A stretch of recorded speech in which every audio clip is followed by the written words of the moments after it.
Hey there, welcome to Broderos. Tonight, we've got hours of chilling horror stories combined with soothing rain sounds to help you relax and sleep. Before you drift off, leave a comment below and let us know where you're listening from and what time it is. And don't forget to hit that like button and subscribe right away. If you end up not enjoying it, you can always take it back later. Get cozy and let the fear take over. I never meant to find it, but maybe it was waiting for me, like a secret that needed to be uncovered. That night, the air was thick, heavy with a fog I couldn't shake off. My car's headlights cut through the mist, but the road ahead seemed endless, as if it stretched into nowhere. It started with a simple wrong turn. I had been driving for hours, the monotony of the road lulling me into a trance. The GPS had long since given up, the map on my phone displaying only static where there should have been roads. Maybe I took a wrong exit, I muttered to myself, glancing at the clock on the dashboard. It was just past midnight. I wasn't lost, not yet. But I felt the creeping sensation that something was wrong. I could have turned back. But something pulled me forward, some unseen force, maybe curiosity or the sheer desire to get away from everything. I had been running even before I realized it. From what? I didn't know. But that night, the road felt like a calling. Then, I saw it. The sign, rusted and barely legible, stood at the edge of the fog. It wasn't on any map I had. The name of the town didn't even look like it belonged. It was foreign, archaic, and yet, there it was, Harrowsby. I squinted at the sign, trying to make sense of it. It had to be a mistake. No town called Harrowsby existed. Not according to the maps, anyway. I slowed the car to a crawl, uncertainty prickling at the back of my neck. I passed under the sign, the road narrowing and twisting in ways that seemed unnatural. The fog was thickening, swallowing the headlights. My phone buzzed, its screen lighting up with an incoming message. My heart skipped a beat, and I answered, but no one was on the other side. Hello? The message had no sender. Just that word. It was a mistake, I thought. Probably some glitch. But the way the screen lit up, casting a pale glow in the car, made my stomach turn. I should have turned around. But I didn't. I pushed on. As I drove deeper into Harrowsby, the streets seemed oddly deserted, even though I should have seen signs of life. There were no cars, no streetlights, and the buildings around me looked older than they should have been. Some of them appeared abandoned, but others, those with windows glowing faintly, felt watching. I pulled into what appeared to be the town center, or maybe the remnants of it. The buildings were tall, looming, their facades cracked with age, covered in moss and vines. There was a strange stillness in the air, an absence of sound. Not a dog barking, not a car passing by. Nothing. Just the faint rustling of the wind, or maybe it was something else. I rolled down the window, hoping to get some air. The fog was thick, smelling of earth and something stale. A damp wetness that clung to my skin, the kind that makes you feel trapped even in the open. I couldn't shake the feeling that I was being watched. From the shadows in the corners of the streets. From the cracked windows of the buildings. It was as though the entire town was holding its breath, waiting. I stepped out of the car. The cool air pressed against my skin, but it didn't feel right. The hairs on my arms stood up. I felt the eyes of the town on me. Every step I took, the ground beneath my feet seemed to shift, as if the street itself was bending, curving in unnatural ways. My footfalls echoed too loudly, as though the town's silence was amplifying them. The door of a building nearby creaked open slowly, and a figure stepped out from the darkness.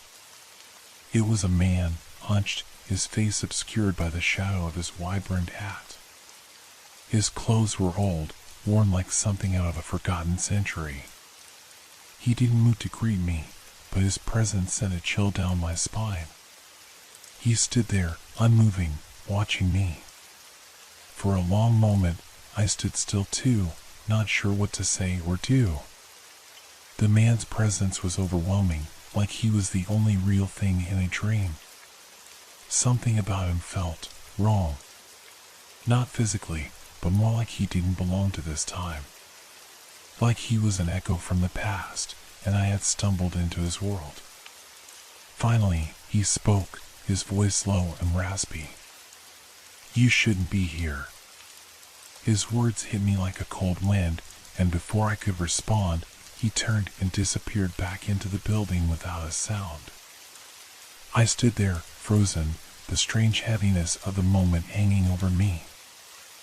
I wanted to leave. I really did.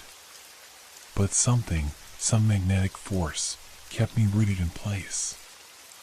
I took a step forward, then another, and another.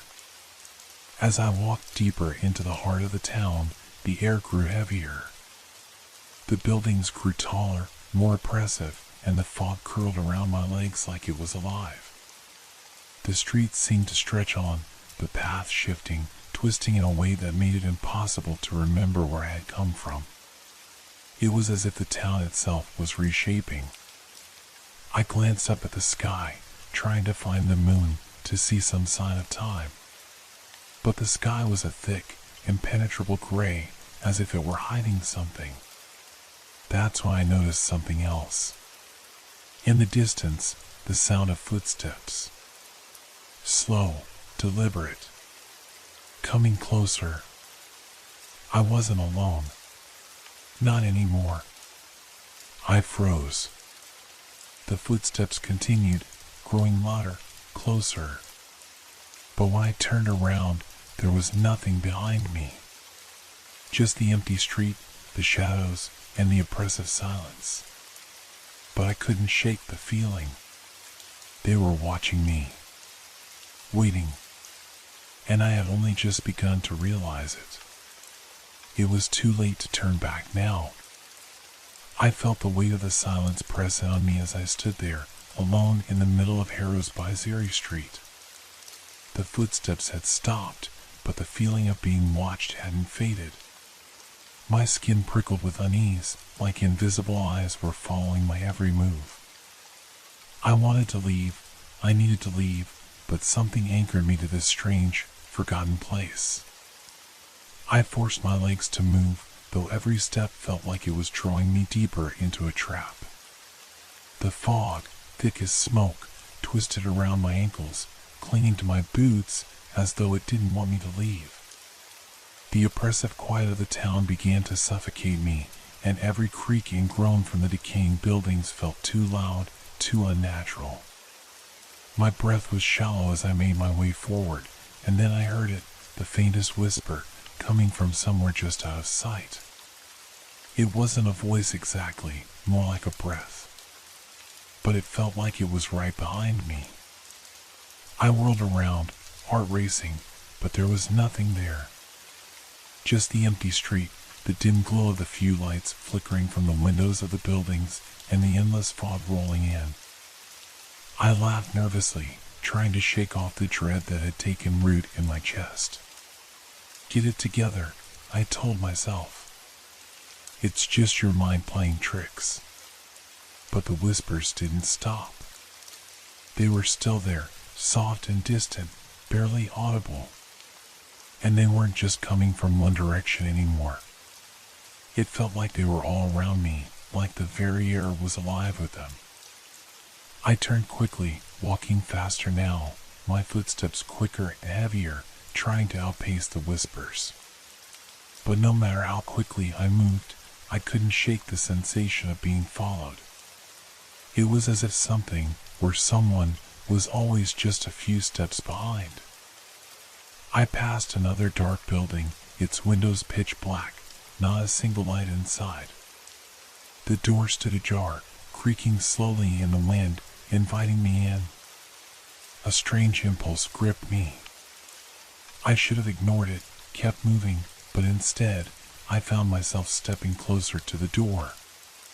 The air grew colder as I approached, the fog seeming to thicken around the building like it was alive, swallowing me whole.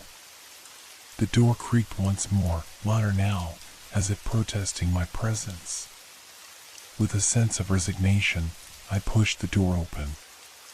Inside, the room was dimly lit by the faint glow of a candle on a rickety table. The walls were lined with old portraits, their faces faded and cracked. They seemed to watch me as I entered, their eyes following my every movement. There was dust everywhere, the kind of dust that only accumulates when things have been left untouched for decades. I stepped deeper into the room, the floorboards groaning beneath my feet. The whispers grew louder now, sharp and urgent, like they were trying to tell me something. I tried to make sense of them, but it was impossible. Then, a sound came from the far corner. A shuffling, dragging noise, slow and deliberate, like something heavy scraping across the floor. My breath caught in my throat, and I spun around, heart hammering in my chest. In the corner, a figure stood, half hidden in the shadows. I couldn't see its face, but I could feel its eyes on me. It was tall, unnaturally tall, and it seemed to be wearing some kind of old, tattered clothing, its form a silhouette against the dark. Before I could move, the figure spoke, its voice low, raspy, barely more than a whisper. "Leave." I didn't hesitate. I turned and bolted for the door, my pulse pounding in my ears. The room seemed to close in on me, the walls narrowing as if the building itself was trying to trap me. I didn't look back. When I stumbled out of the building, I felt a brief, fleeting sense of relief. The whispers stopped, the oppressive air lifting just a little. But that relief was short-lived. The street outside had changed. What had been an open, decaying road now looked like a maze, twisting and bending in ways that didn't make sense. The buildings seemed closer, looming over me like giants. I had to get out. I had to find a way back to my car. But the fog had thickened again, and the path in front of me was obscured. I could barely make out the shapes of the buildings now, and every time I turned a corner, the road seemed to shift. Nothing was familiar anymore. I had no idea which way I had come from or where I was going. That's when I heard it again. Footsteps. Slow. Methodical.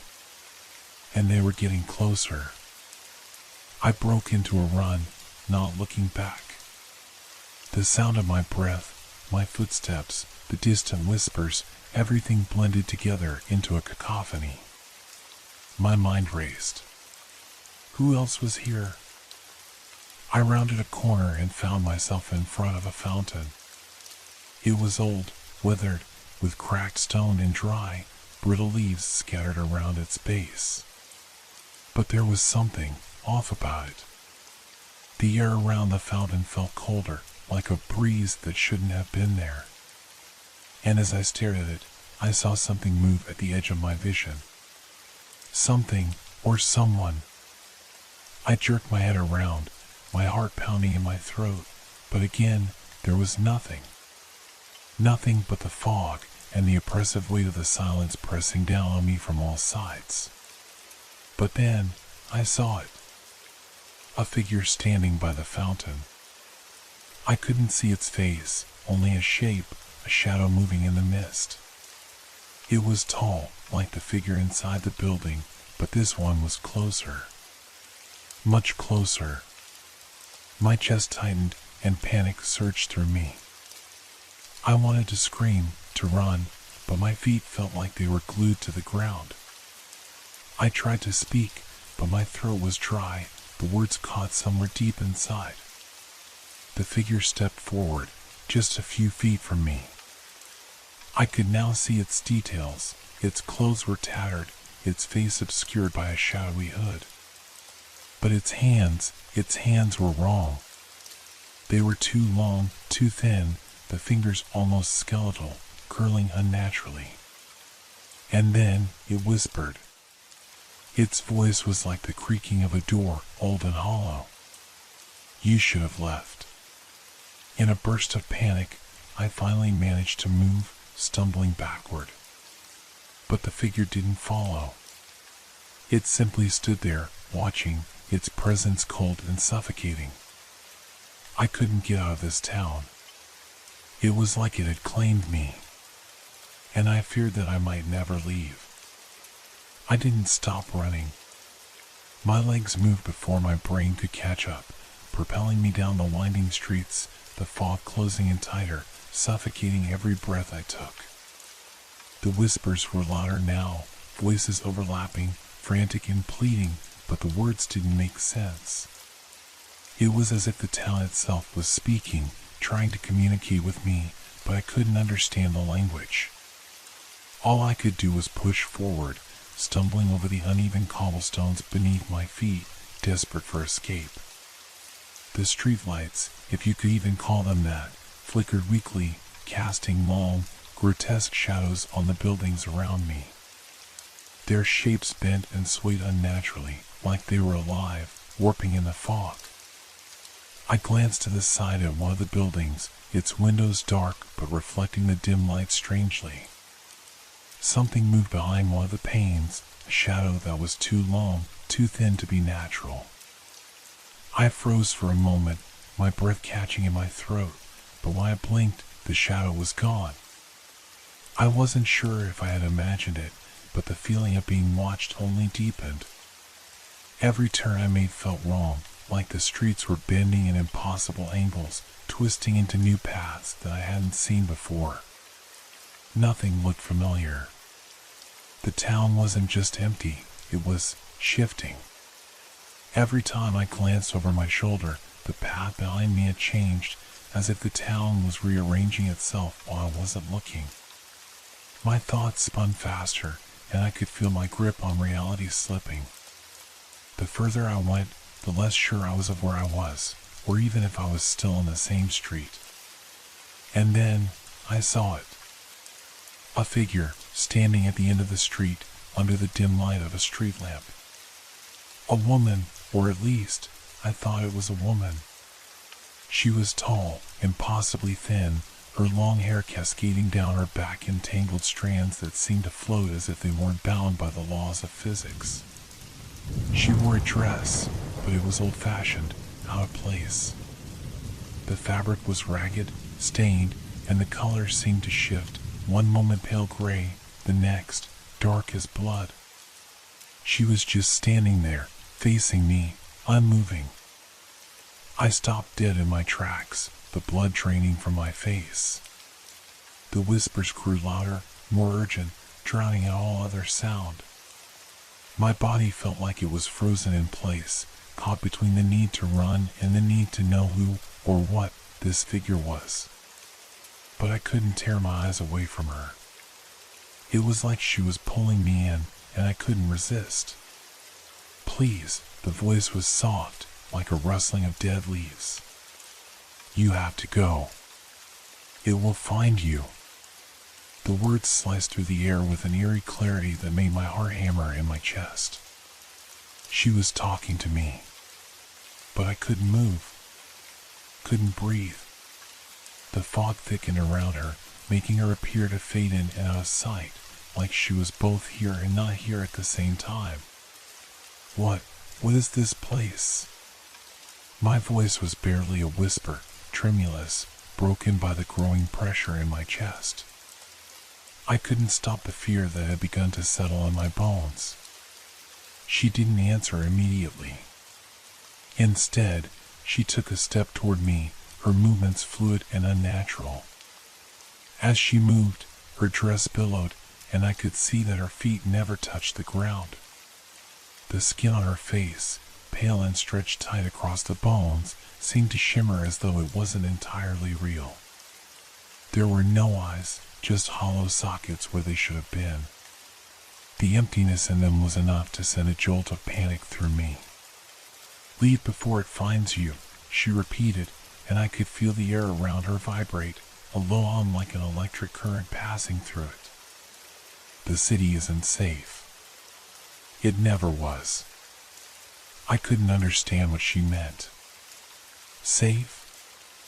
From what? Before I could ask, the air shifted again. The sound of footsteps, heavy, dragging, echoed in the distance. The woman's body stiffened, her head tilting slightly as though listening. She didn't look back at me, but her voice grew quieter, almost a whisper. "You're not alone. It's close. Run." That was all the warning I needed. I turned and ran without a second thought. My legs burned with every step, but I didn't dare slow down. The fog seemed to thicken again, twisting into shapes that weren't quite human, distorted figures moving just out of reach. I tried to focus on the path ahead, but my surroundings were constantly shifting. The houses blurred together, becoming indistinguishable. I couldn't tell which way was out. Every street I turned onto felt like a dead end, every corner leading me deeper into the maze of the town. The whispers continued, rising to a fever pitch, and I could swear I felt a cold hand graze the back of my neck. Panic surged, but I couldn't afford to look back. I had to get out of there. But then, I saw it. A door, half open, standing at the edge of the street. A door that didn't belong, out of place in a town that had no business being there. Without thinking, I ran toward it, my heart pounding in my ears, my chest tightening with every breath. I threw the door open and stumbled inside. The room was dark, only faintly illuminated by the glow of a dying candle on a table in the corner. The walls were lined with old bookshelves, and the air was thick with the smell of mold and decay. But something was wrong. There was a sense of weight in the room, as if the air itself was too heavy to breathe. My footsteps echoed loudly as I crossed the threshold, and the door slammed shut behind me with a force that made the walls tremble. I turned quickly, only to find the room wasn't empty. There was a figure in the corner, standing with its back to me. Tall and hunched, wearing a dark coat, its silhouette barely visible in the dim light. The whispers, now louder than ever, filled the air, but this time they weren't just around me. They were coming from the figure. And then it turned. It had no face, no features, just an empty void where its head should have been, a blackness so deep it seemed to swallow the light. The whispers grew to a deafening crescendo, and I could feel the walls closing in on me, the air growing thicker, colder. Before I could react, the figure took a step toward me. I backed up, but my feet felt as though they were stuck to the floor. I couldn't breathe. I couldn't move. The figure was close now, its presence so overwhelming that the space around it seemed to warp, like it was distorting reality itself. And then it spoke. Its voice was not human. It was a sound that didn't belong, a low, guttural noise that vibrated through my bones. "You're part of it now." The words echoed in my head long after they had been spoken, and I felt the truth of them sink deep into my soul. I had walked into the city's grasp, and now there was no way out. I could feel it in my bones. The air around me seemed to grow thicker with each passing second, pressing down on my chest like invisible hands. The figure in front of me was no longer just a shadow, it was a presence, a weight in the room that I couldn't escape. The walls felt closer now, as though they were breathing with me, the faint thrum of something ancient and alive pulsing beneath the floorboards. Its voice still reverberated in my mind, You're part of it now." Those words were not a threat. They were a declaration, a sickening truth that turned my stomach. I wanted to scream, to run, but my body refused to obey. The room seemed to grow smaller, the oppressive air pressing against me like the walls themselves were closing in. The figure, the thing, took another step forward, its empty gaze piercing through me, even though I knew it had no eyes. The shadows swirled around it, cloaking the space in an ever-growing darkness that seemed to devour everything it touched. I had to get out, but my feet were glued to the floor. I could feel my heartbeat in my throat, a rapid, pounding rhythm that echoed in the stillness of the room. My legs trembled, my breath shallow, as I struggled to move. The whispers had faded, but I could feel the presence of the town itself, pressing in on me, suffocating me. It wasn't just the figure, it was the city. It was alive. The thing took another step. It was so close now, I could feel its cold breath on my face, a foul stench of rot and decay that made me gag. Its presence was suffocating, like it was both inside me and all around me, filling every empty space with a cold, creeping dread. I had to move. I had to. A sudden sound pierced the thick silence, sharp and high-pitched. A creak. Then another. The floor beneath me groaned as if it were alive, the boards shifting and buckling. And then, the door, the one I had just slammed shut, rattled violently, as if something on the other side was trying to break in. My breath hitched. I didn't want to look. I didn't want to see whatever was behind that door. I couldn't. But then I heard it, the unmistakable sound of slow, deliberate footsteps. Something was coming, and it was not human. The figure in the corner began to shift, its form warping. The shadows around it seemed to stretch out, elongating, twisting like tendrils reaching for me. Its silhouette blurred, bending in unnatural angles, and I could feel my vision narrowing, the space closing in on me as if the very fabric of reality was unraveling. The thing had no shape, no form, just an outline of pure, unrelenting wrongness. It took another step toward me, and I felt it in my chest, a pressure, a weight I couldn't describe, like the building itself was pressing me into the earth. The walls groaned in response, as if they were alive, breathing in time with the thing in front of me. The floor creaked beneath my feet as if it was slowly sinking into the ground, dragging me down with it. Then, I heard it. A voice. It wasn't the thing. It wasn't the whispers either. This voice was different, softer, more familiar, but still wrong in some way. It spoke in a language I couldn't understand, but somehow the words felt like they were meant for me. The syllables were thick, like they were being drawn through the very air of the room, stretching and distorting them as they passed. The figure stopped moving.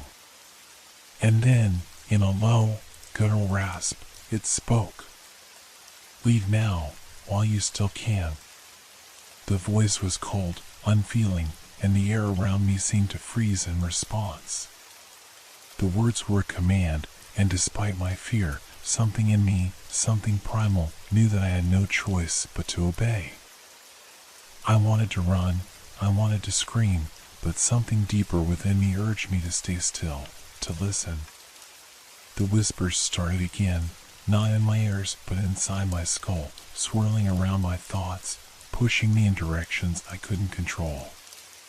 The thing in front of me didn't move, but the presence of it, of everything in this city, felt like it was closing in. I felt the walls pushing against me, the ground shifting beneath my feet. It was as if the city itself was alive, and it was hungry. "Get out," the voice said again. This time, I felt a shudder of understanding deep within me. I realized that the figure wasn't warning me, it was pleading with me. "Leave, or it will be too late." I turned, desperate for any way out. The door to the room rattled again, louder this time, and something on the other side was pushing against it, trying to break through. I couldn't think. I couldn't process what was happening. I simply acted. I bolted for the door, my heart pounding in my chest as I flung it open. The room behind me seemed to stretch, the walls bending and warping as if they were alive, trying to pull me back in. But I didn't look back. I couldn't. I ran, tearing through the hallway, my hands scraping against the cold, damp walls. The floor beneath me was slick, and every step felt like I was sinking deeper into the ground. The whispers grew louder with every step I took, rushing at me from all directions, clawing at my mind. The town was closing in on me. I reached the end of the hall, but there was no exit, just more walls. More darkness. The air grew colder, the walls narrowing, and I felt myself suffocating. And then, in the silence that followed, I heard it. A breathe. It wasn't human. It wasn't even animal. It was the sound of something old, something ancient, exhaling from the very depths of the earth. The walls around me seemed to pulse with it, as if the entire town had taken a breath. I backed up slowly, my eyes darting around the room. I was trapped. There was nowhere to go. Suddenly, the floor cracked, and I felt a sharp tremor beneath my feet. The building groaned in protest, like it was trying to escape the inevitable. I could feel the pulse of the city in the walls, in the ground, as though it was alive and it was claiming me. The thing in the corner was still there, its shadow stretching out toward me like a dark, insatiable maw. And then, I heard the voice again, now so close I could feel it vibrating through my bones. Too late. The ground trembled beneath me, the walls closing in, and for a brief moment, I thought I might drown in the darkness that surrounded me. The air grew thick with the taste of something bitter, something wrong. Then everything went black. The darkness swallowed me whole. There was no sound, no breath, just the sensation of falling into something cold and endless. I couldn't see, couldn't hear, couldn't feel the ground beneath me. Time seemed to bend and twist as I drifted through the void, trapped between worlds, between life and death. The whispers had stopped, leaving only the heavy, oppressive silence. How much time passed, I couldn't say. It was as though I had been suspended in a moment that stretched for eternity. Every ounce of my being screamed to wake up, to move, but I couldn't. I couldn't even feel my body anymore. It was as if I had become part of the dark fabric of the city itself. And then, a single sound pierced the void. A creak. A shift. The faintest echo of a heartbeat. It was distant at first, but then it grew louder, clearer. A rhythm. A pulse. As if something alive was breathing, slowly, deliberately. The air shifted, suddenly colder, like an unseen wind had picked up around me. It carried with it a strange, heavy scent, like old wood and damp earth, mixed with something rotten, something decaying. My skin prickled as the smell invaded my senses, but I couldn't move. I couldn't even blink. And then, the light returned. It wasn't bright, not like daylight, but a soft, sickly glow that bathed the room in an eerie pallor. My eyes slowly adjusted, and the world began to materialize around me, slowly, impossibly slow, as though it were being pieced together, one fragment at a time. I was no longer in the hallway.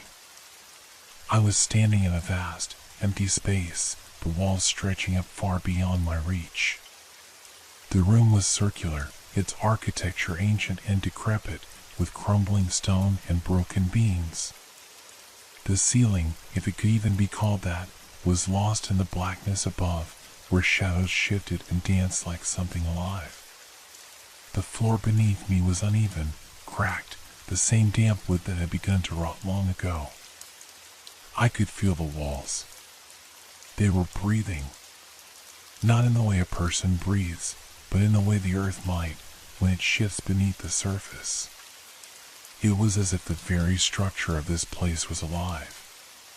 It was alive.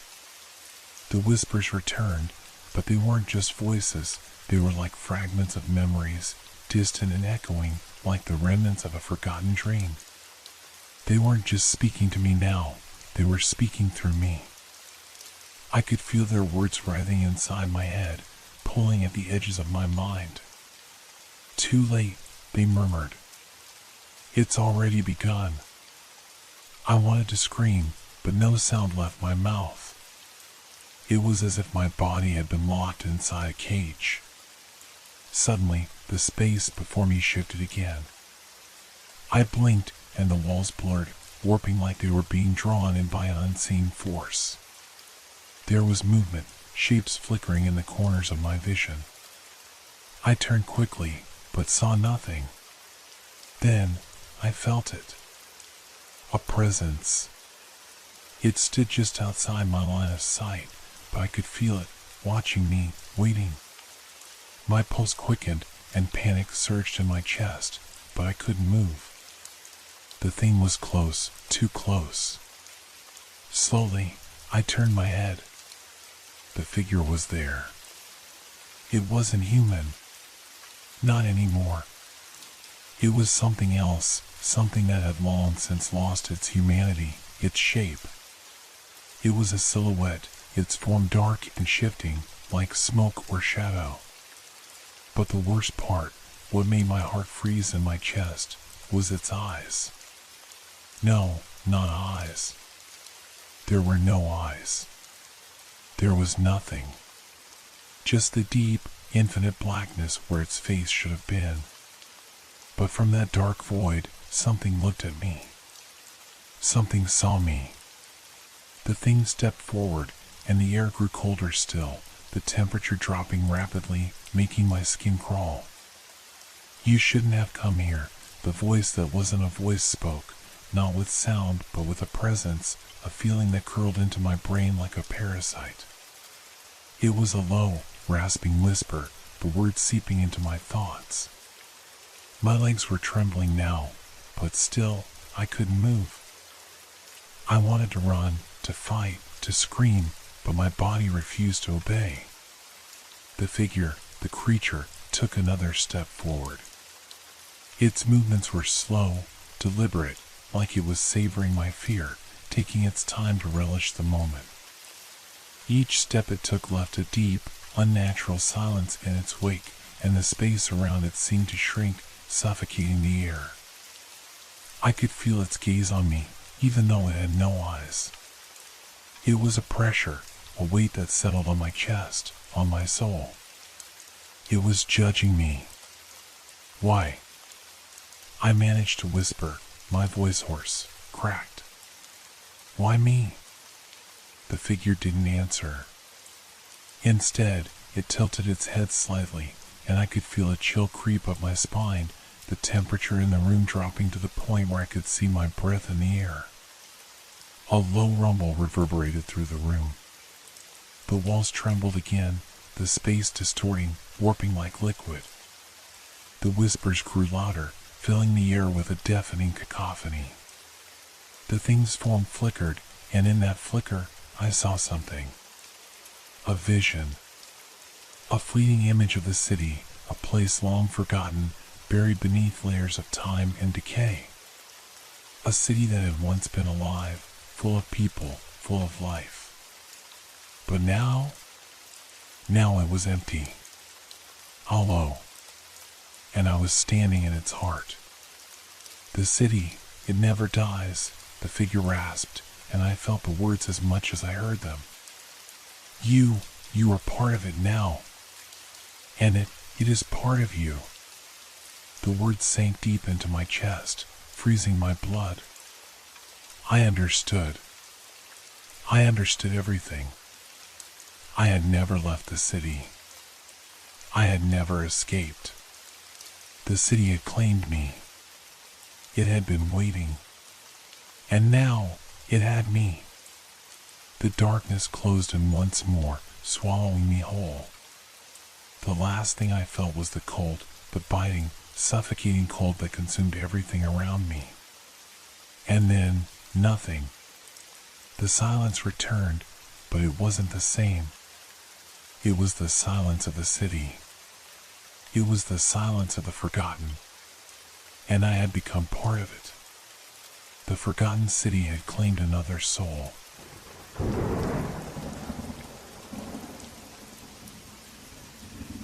Have you ever wondered what happens to places when they're abandoned? The spaces that were once full of laughter and light, now lost to time, forgotten by most.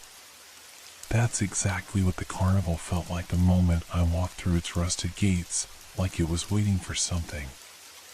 Or someone. And I had no idea that it was waiting for me. It was late, too late, really. The sun had already set, and the cool breeze was starting to creep in. The carnival was on the outskirts of town, far from the well-lit streets and busy crowds. I could barely see the fading neon lights that once illuminated the place, now dim and flickering, struggling to stay alive. I had come to see it, to feel it for myself. Rumors had circulated for years. Some said it was cursed, that the spirits of those who died in tragic accidents lingered in the rusted rides and abandoned booths. Others said it was a place of nightmares, where the echoes of the past refused to fade. I wasn't superstitious. I didn't believe in ghosts, but I needed to see it with my own eyes. And now, standing before the entrance, I couldn't shake the feeling that something wasn't right. There was an heaviness in the air, a tension I couldn't explain. It wasn't just the quiet, there was something about the stillness that felt unnatural. Like the world was holding its breath. I pushed through the gates, the screech of the hinges echoing in the night. The path was overgrown with weeds, the asphalt cracked and uneven. The smell of damp earth and stale popcorn hung in the air, but underneath it, something else lingered, something sour, like rotting wood or rusted metal. I stepped further into the carnival grounds, the soft crunch of gravel beneath my boots the only sound. The Ferris wheel loomed ahead, towering over the grounds like a giant sentry. The once bright, colorful paint was now chipped and faded, its massive eerily still, as if it hadn't moved in decades. I wandered deeper, passing booths where games once were. The shadows seemed to stretch unnaturally long in the dim light. My flashlight flickered once, then twice, before it finally steadied. The flickering light seemed to draw out the strange feeling in my chest, an unease that settled there like a cold weight. A high-pitched sound reached my ears. A creak. No, not just a creak, a groan. The Ferris wheel. It was the only movement in the entire park. My heart raced. I was sure the thing hadn't moved in years. Yet, there it was, groaning as though it was coming to life again. Probably the wind, I muttered to myself, trying to shake the feeling of dread creeping over me. But even as I said it, I knew it wasn't the wind. There was something else. Something watching. I turned around quickly, my eyes scanning the darkness. But nothing.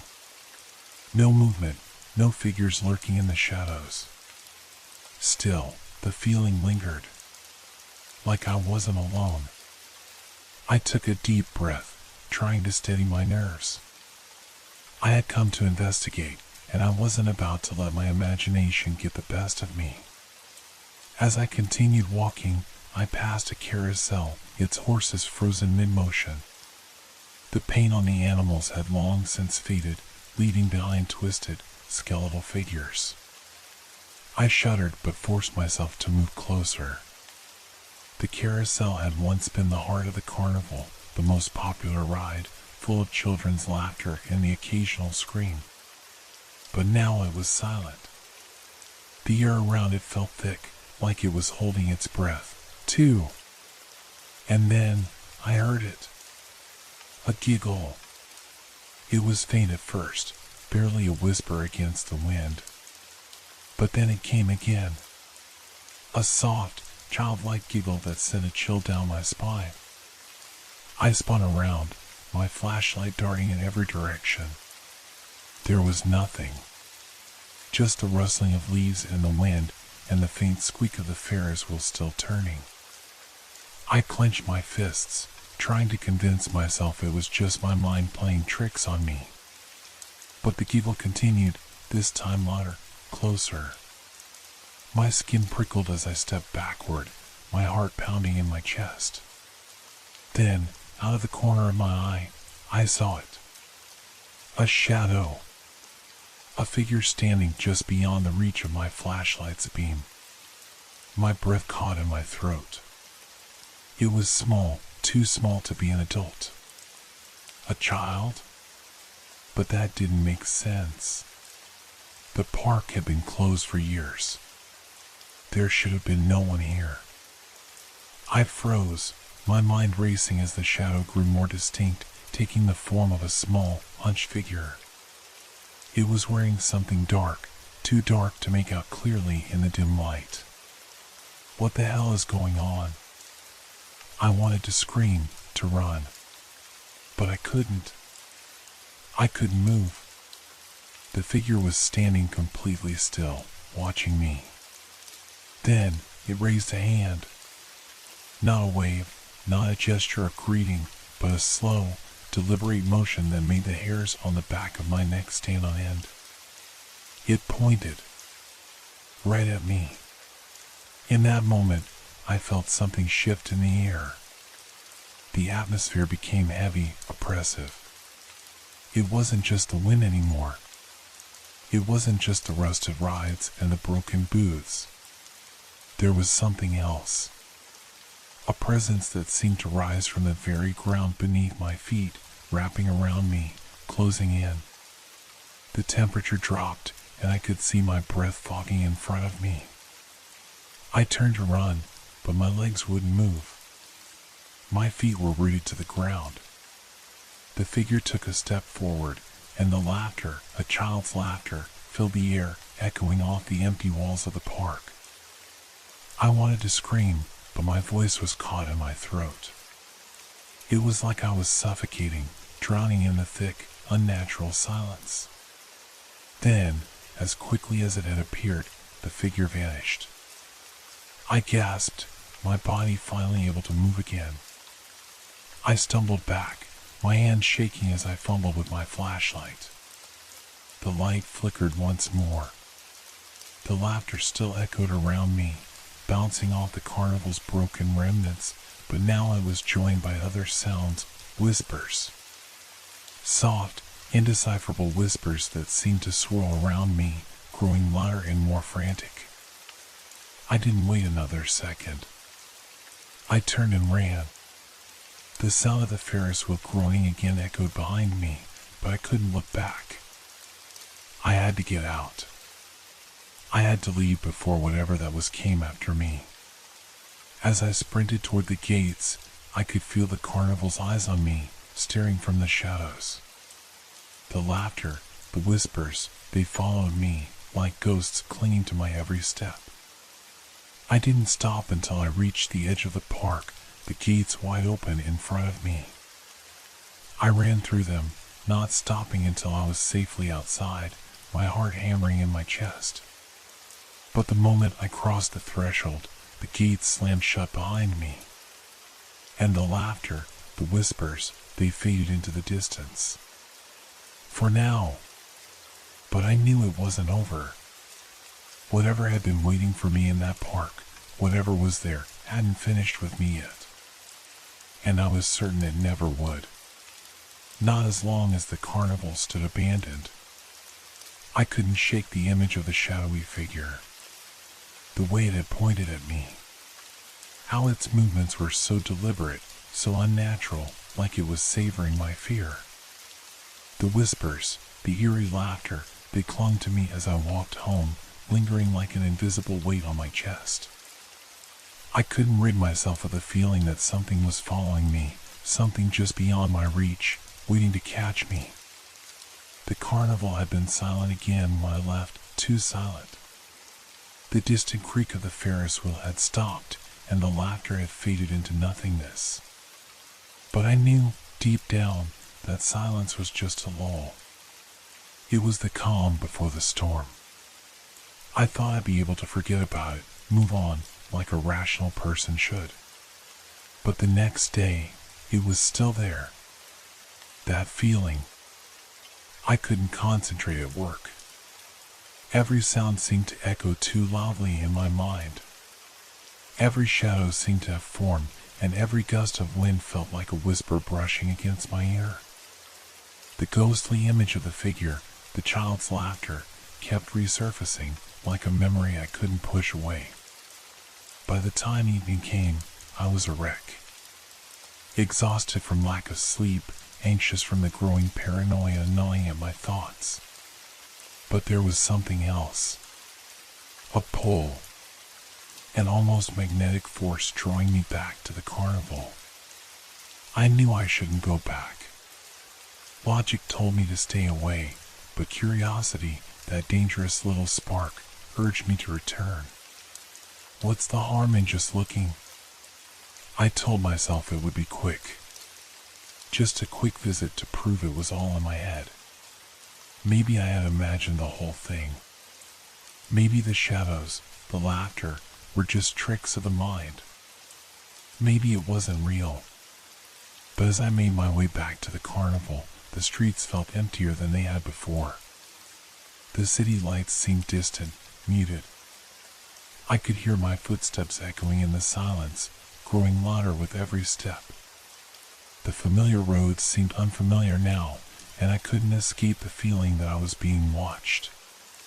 That somehow, no matter how far I walked, I was always moving toward the same place, the carnival.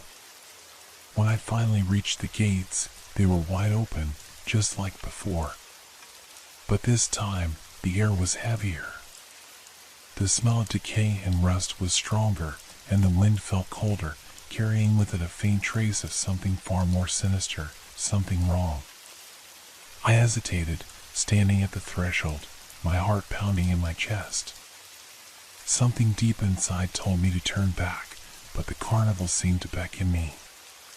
Its silhouette stood stark against the dark sky, and the flickering lights of the Ferris wheel seemed to pulse, as if alive. The sound of a bell ringing echoed through the night, sharp and hollow, the sound of something that should have been silent long ago.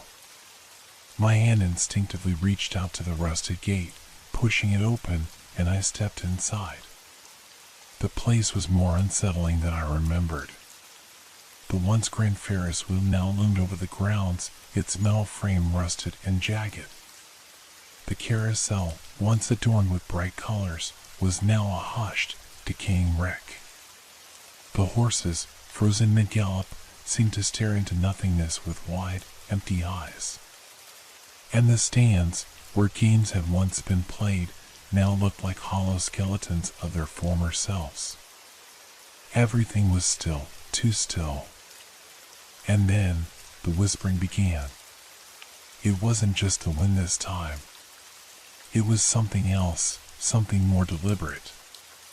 Soft murmurs, barely audible, seemed to drift in the air, just out of reach. But I could feel them, feel the words pressing against my skin, like they were trying to enter my mind. I took a step forward, my flashlight cutting through the gloom. The beam of light flickered again, struggling against the darkness.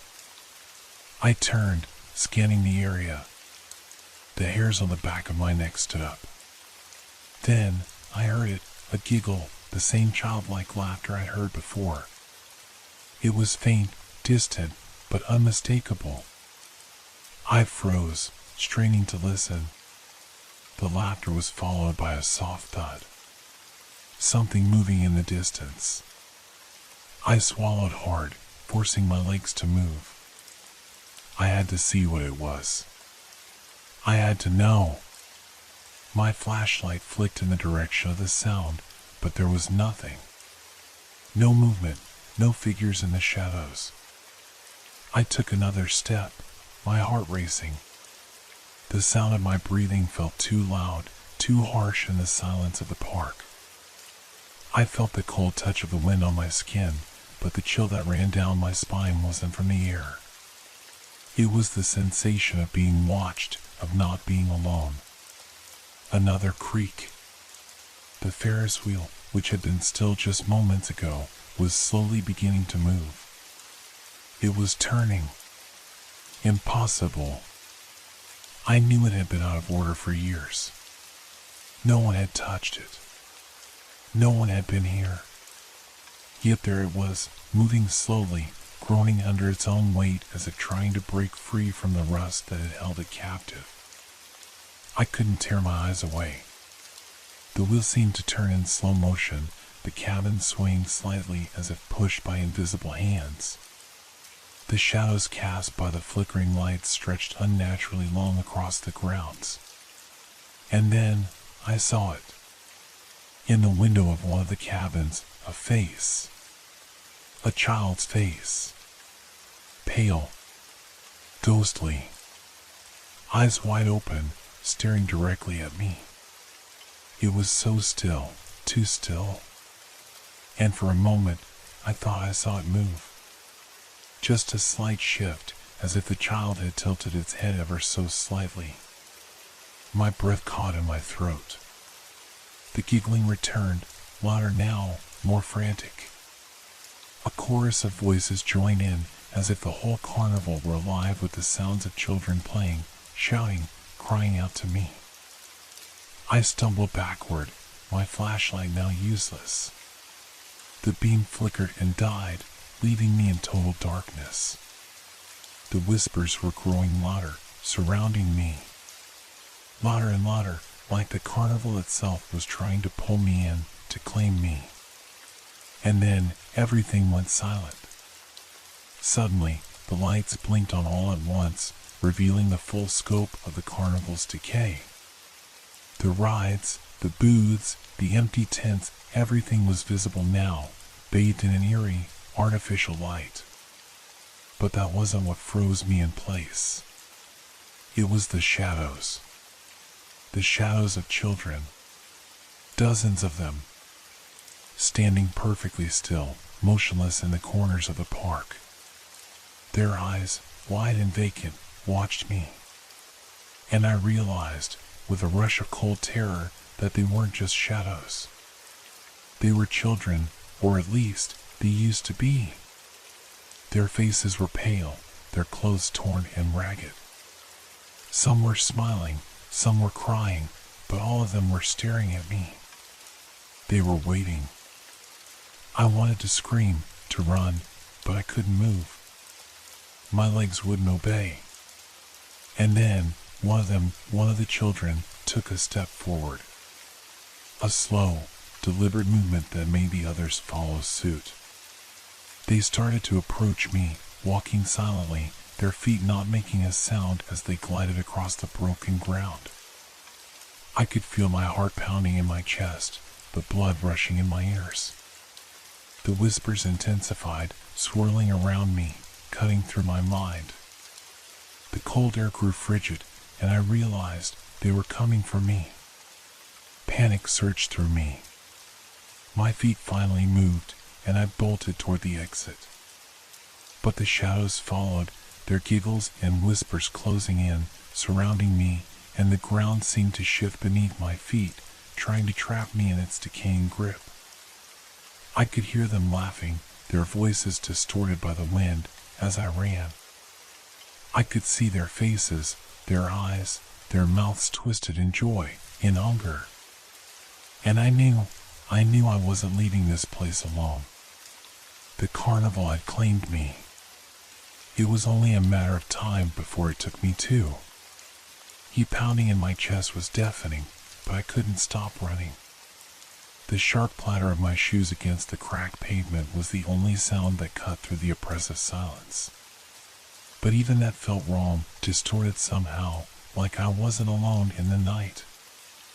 I glanced over my shoulder, convinced I would see the figures of those children closing in on me, their vacant eyes gleaming in the darkness.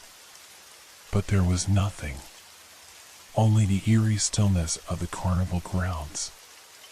The gate was still in front of me, a dark silhouette against the faint light of the street lamps.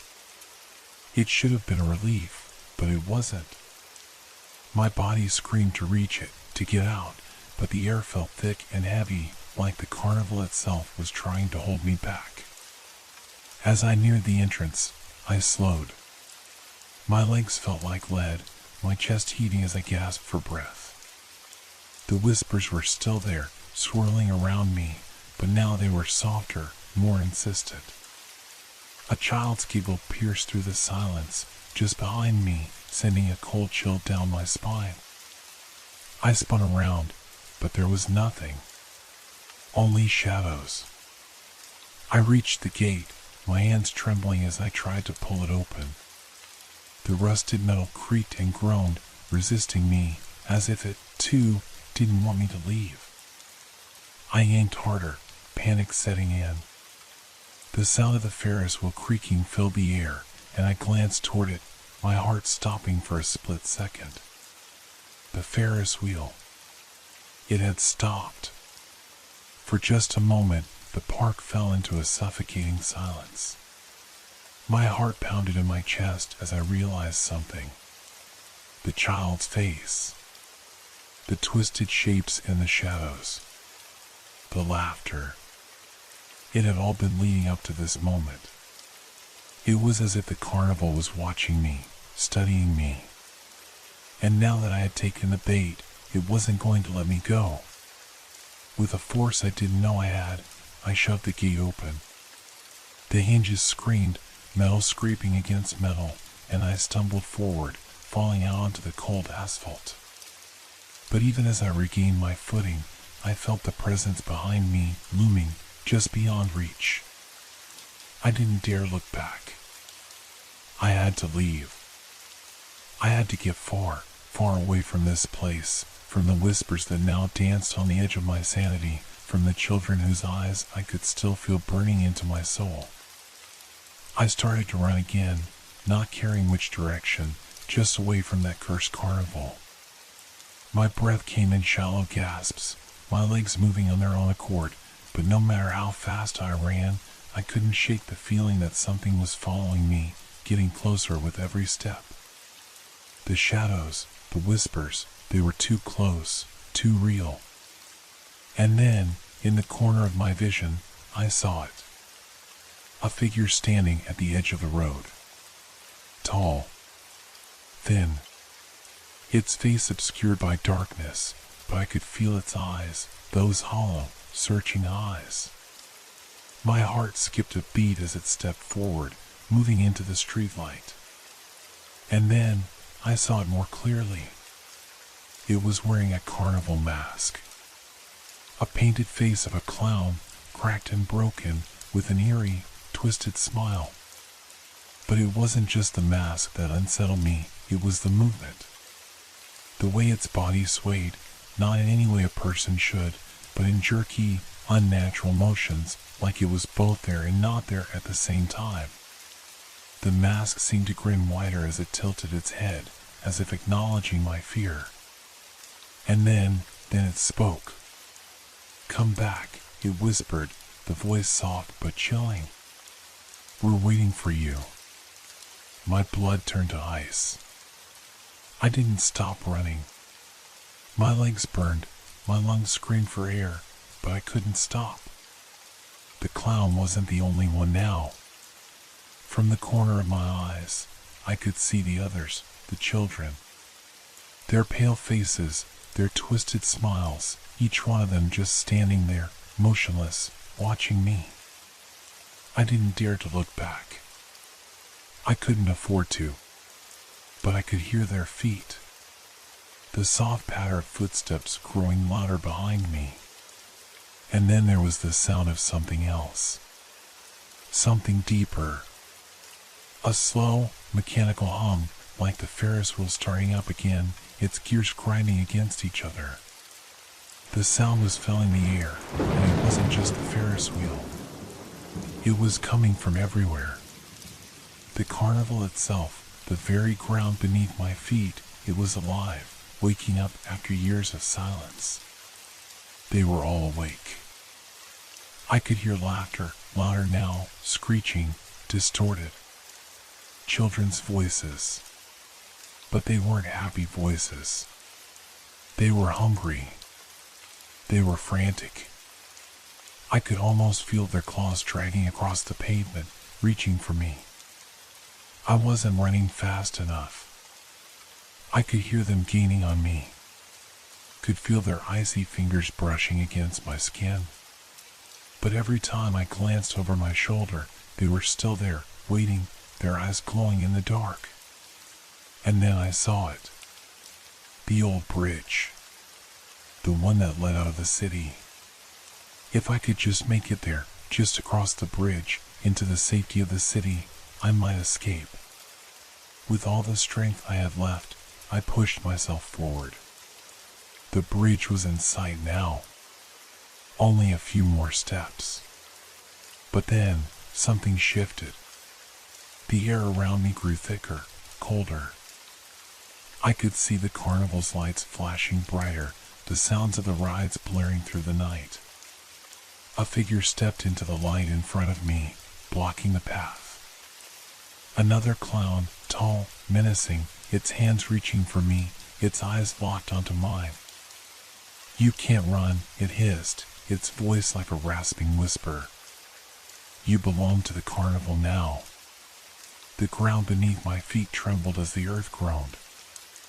I took a step back, terror flooding my veins, and I realized the bridge was gone. The carnival had swallowed it up. The path had closed. The only way out was back into the carnival, where the shadows awaited. The figure took another step toward me, its grin widening with each movement. I had nowhere left to run. And that's when I knew it was too late. The carnival had claimed me, and there was no escaping it. Not anymore. The world around me seemed to collapse in on itself, the edges of reality blurring as I stared at the figure before me. My breath came in ragged gasps, my heart pounding in my ears. The clown's painted face gleamed under the flickering lights of the carnival, the colors so bright they seemed unnatural. Its eyes, hollow and cold, locked onto mine with a kind of unyielding hunger. I could hear the laughter again, louder now, reverberating through my bones, but it wasn't just children this time.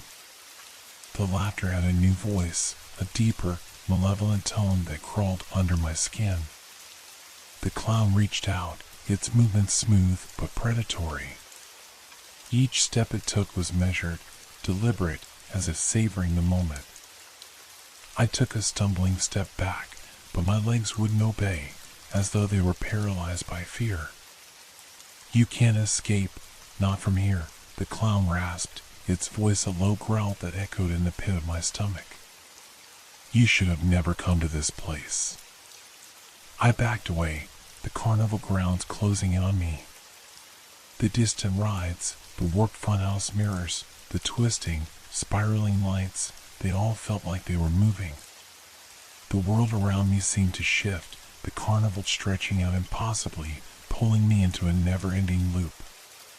The ground felt unstable beneath my feet, the once familiar asphalt turning soft and malleable like wet clay. I staggered, barely keeping my balance. I tried to scream, but no sound came out. My throat was dry, constricted, my mouth too tight to form words. I needed to run. I needed to get away. But every direction I turned, there it was, the same carnival, the same darkness, the same faces watching me. Children, old and new, their pale eyes glistening like stars in the night, their mouths twisted into silent screams. I looked at the clown, its grotesque grin widening, its lips cracking at the edges as if the smile was carved into its face by some unseen force. It took another step toward me, the sound of its heavy boots echoing across the silent grounds. "Run if you want," it taunted, "but you'll never get far enough." I snapped, adrenaline surging through me as I turned and bolted. My feet carried me forward, but it was as if I were running in place. The distance between me and the Ferris wheel seemed to stretch, the lights from the towering ride spinning faster and faster until they became nothing more than a dizzying blur. With each step, the whispers grew louder. Not just the children now, there were more. Voices of the lost, voices of the past, crying out, begging to be heard. I pressed my hands over my ears, but it didn't help. The voices invaded my mind, crawling through the edges of my thoughts. "You can't leave us," one of the voices whispered, so close it felt like it was in my ear. "You never will." I stumbled forward, my head spinning, my vision swimming in a haze of flickering lights and twisted faces. And then, out of nowhere, I collided with something hard. My body hit the ground with a jarring thud. I blinked, trying to focus, but I could barely make out what it was in the dim light. The Mirror Funhouse. I had ended up right back where I started. Panic flooded me. My body shook uncontrollably, my mind racing, but I knew that if I went inside, it would all get worse. The mirrors weren't just reflections. They were windows into something darker. Something that was alive. I had seen it before. The faces that twisted and distorted in the glass. The eyes that stared back at me, but not me. Something else was there, something that had taken hold of the carnival. I heard the distant hum of the Ferris wheel, its motor whirring back to life, slowly at first, then faster, as if the entire park was waking up, coming to life. The ground trembled beneath me, vibrating with the pulse of the machinery. My heart thudded in time with the noise. Get away. I had to get away. But the sound of my own feet pounding against the ground, the rustling of the trees, the distant echoes of the carnival's eerie calls, it all started to blur together until the noise became one overwhelming cacophony, like the screams of the lost and the damned crashing together in my mind. I turned again, frantic, and there it was, the entrance to the haunted house. The one I had passed earlier when I first arrived, but this time it was different. There was no light, no carnival music, only darkness. And that feeling of something watching me from the inside. I couldn't tell if the shadows in the doorway were moving or if it was just my mind playing tricks. But I knew one thing, there was something in there. Something that was waiting for me. A child's laugh echoed from within the darkness. I didn't know if I could go inside, if I could face whatever was waiting in the blackness, but I was running out of time. I could feel the presence behind me, slowly, steadily, growing closer. The clown, or the creature, or whatever it was, wasn't far. I could sense it, feel its breath on the back of my neck, its gaze pressing against my skin. I wasn't ready for whatever lay ahead, but what choice did I have? I took a deep breath and stepped inside. The air was cold, suffocating, like stepping into the maw of some ancient beast. The smell of mildew and decay filled my nostrils. The walls, once bright and colorful, were now faded, warped, their peeling paint like rotting flesh. The carnival music that once echoed through the park was now distorted, warped beyond recognition. It sounded like something had broken inside the very soul of this place. I could hear the soft creak of the floorboards beneath my feet, the whispers coming from all sides, growing louder with every step. And then, through the dark, I saw something, a figure, standing at the far end of the hallway. A child. Its face was too pale, its eyes too wide, too empty. It stood motionless, staring at me, and for a moment, I couldn't move. I opened my mouth to scream, but no sound came out. And then it smiled. A grin too wide, too hungry, and it began to walk toward me. The figure moved toward me with an eerie, fluid grace, its footsteps silent against the rotting floorboards. The child's grin stretched wider, pulling the skin taut over its small face, as though the smile was painted on rather than natural. Its eyes, dark, endless pools, locked onto mine, and I could feel them boring into me, peeling back layers of my thoughts. For a moment, it was as if time had stopped, and all I could hear was the sound of my pulse, a frantic beat in the silence. I couldn't move. My legs felt as if they were trapped in tar. Every instinct in me screamed to run, to get away, but my body refused to obey. I tried to call out, but my throat was dry, no sound came.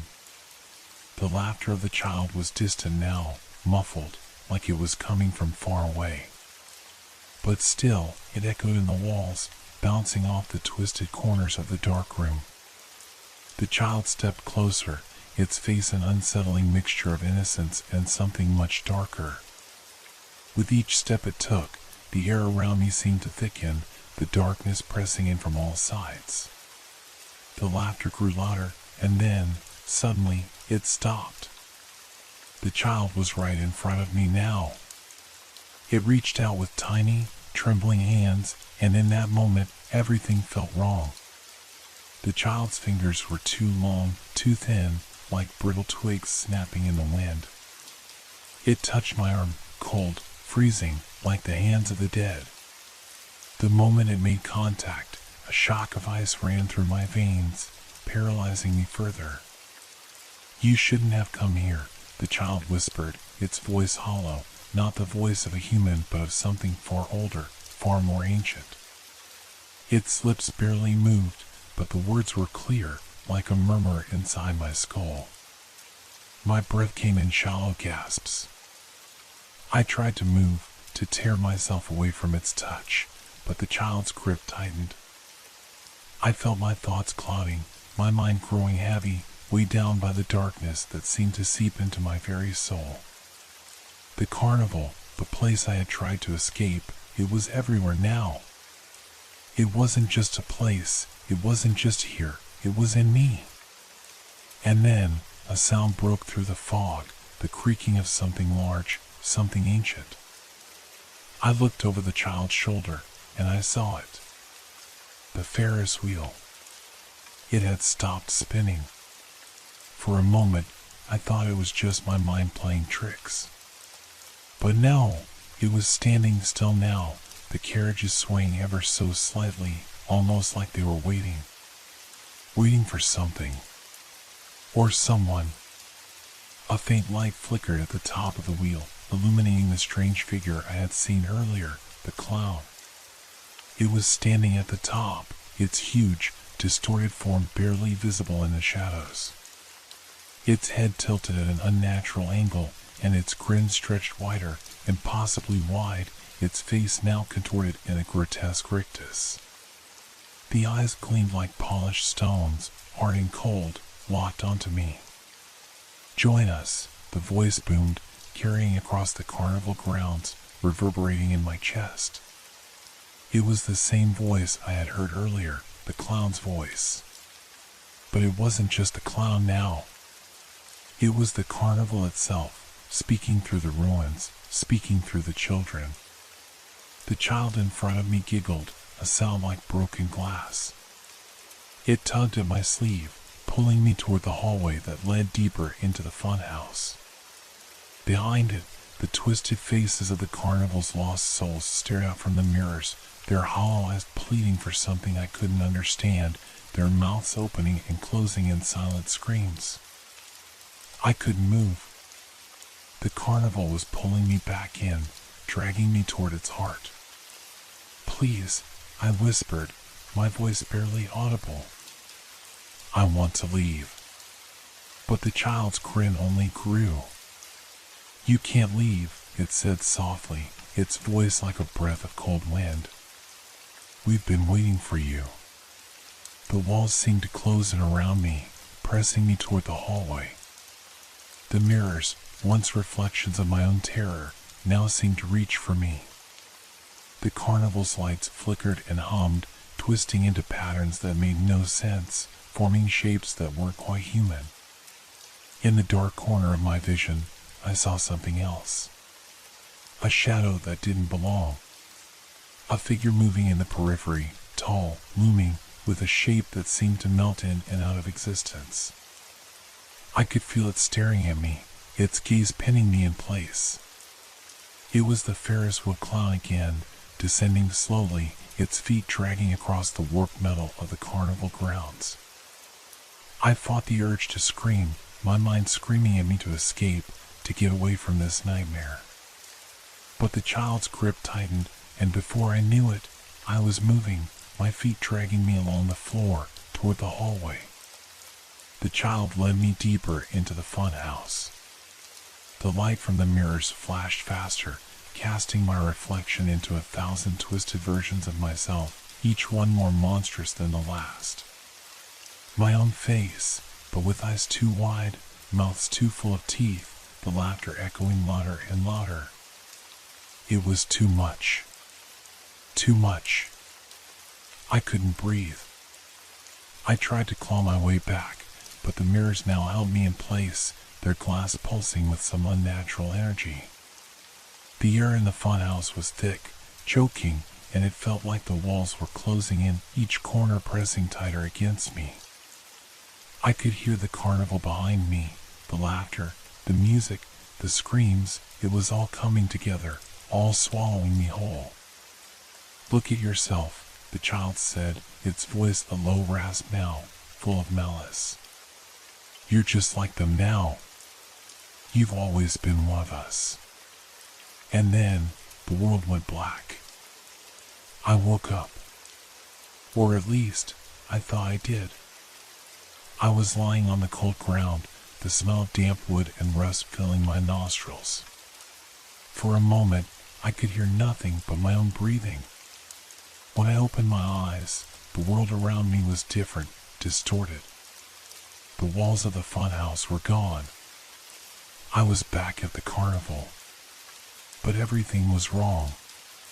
The Ferris wheel spun wildly, faster than it ever had, its lights casting grotesque, flickering shadows across the park. The laughter was louder now, but there was something else. Something darker beneath it all. The ground beneath my feet felt soft again, like the carnival was alive, shifting, moving. And then I realized I wasn't alone. A figure stood at the edge of the carousel, watching me with eyes too wide, too bright. Its mouth opened, but no sound came out, only the faint, high-pitched hum of the Ferris wheel. I turned to run, but the ground seemed to stretch away from me. Every direction I tried to move and led me back to the same spot. The carnival was closing in, wrapping itself around me. There was no escape. I was stuck here. Forever. And the carnival would never let me go.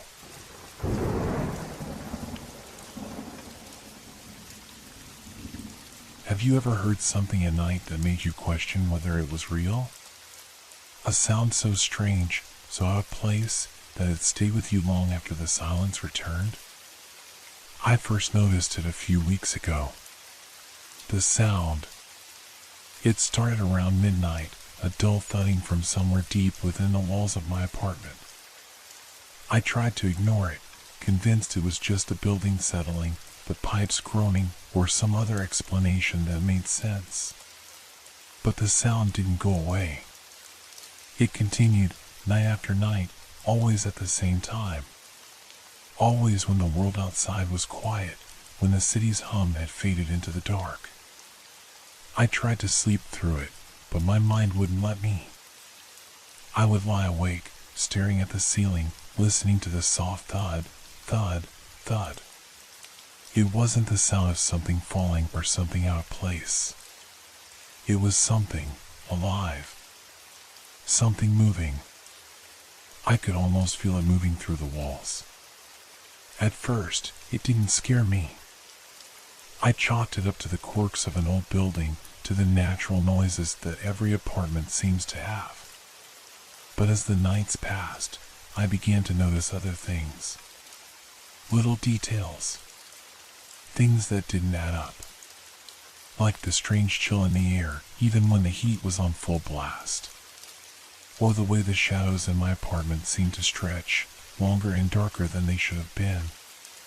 There was something else, too, a faint smell. A musty, old scent, like something had been buried here, left to rot for years. I couldn't pinpoint it, but I could always sense it. It lingered in the corners of my apartment, just out of reach, like a ghost hiding in the dark. The worst part was the feeling. The feeling that someone, or something, was watching me. It started as a slight unease, like a shiver running down my spine for no reason. But soon, it was impossible to ignore. Every time I turned a corner, I felt eyes on me, invisible but undeniable. At first, I thought I was just tired. Maybe the stress of work was getting to me, messing with my head. But that didn't explain the shadows that seemed to shift when I wasn't looking, or the sounds that no one else seemed to hear. One evening, after a long day, I was sitting in my living room, mindlessly scrolling through my phone, when I heard it again. The thud. But this time, it was different. This time, it wasn't in the walls. It was in the hallway. I froze. My heart skipped a beat, and for a moment, I couldn't breathe. I strained my ears, listening. The thud came again, closer this time. A heavy footstep echoing down the hallway outside my door. Then another. And another. There was no one else in the building, or so I thought. The landlord had assured me that the building was mostly empty, with just a few long-term tenants. But this sound? This felt different. It wasn't just noise. It was intentional, purposeful. I stood up slowly, my legs weak beneath me. I tiptoed to the door and pressed my ear against it. The silence that followed was almost worse than the noise itself. I waited, holding my breath, the air thick with tension. Nothing. For what felt like an eternity, I stood there, unable to make myself open the door. I told myself it was nothing. Just my imagination. Just the building creaking again. But then it came. A low, rattling sound, like something scraping against the walls. It came from the other side of the door, just inches away. I recoiled, my hand instinctively jerking away from the handle. I backed up, my heart pounding in my chest. It felt as though something was trying to get in, something was out there, waiting for me to make a mistake. Waiting for me to open that door. I didn't sleep that night. I couldn't. Every creak of the floorboards, every faint noise from the hallway, sent my mind spiraling. I tried to tell myself it was just an overactive imagination. But deep down, I knew I was lying to myself. The next day, I decided to do something about it. I had to get to the bottom of this. I couldn't live like this anymore, unable to sleep, unable to shake the feeling that something was lurking just out of sight. So, I started asking around.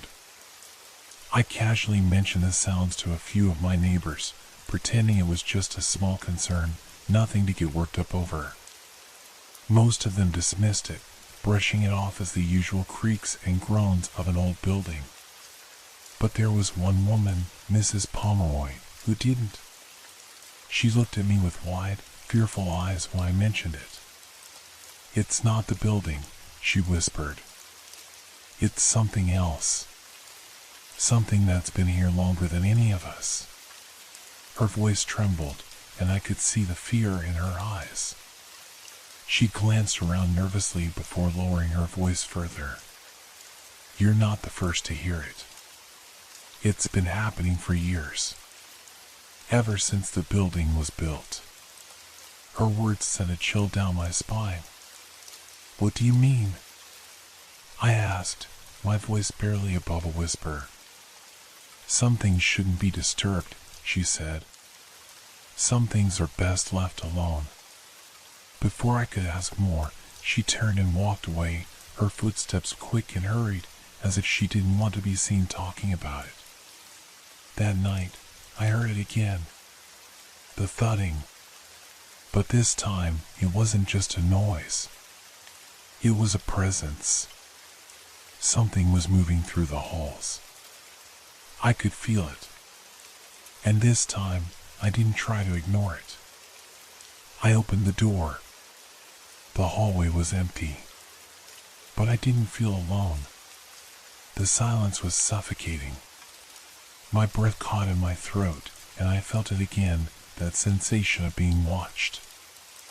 I stepped out into the dark corridor, the cold air pressing against my skin.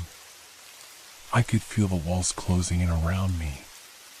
And then, just as quickly as it started, the noise stopped. But I knew, deep down, that it wasn't over. The building was alive, and it was waiting for me to make my next move. The days that followed were a blur of unease and sleepless nights.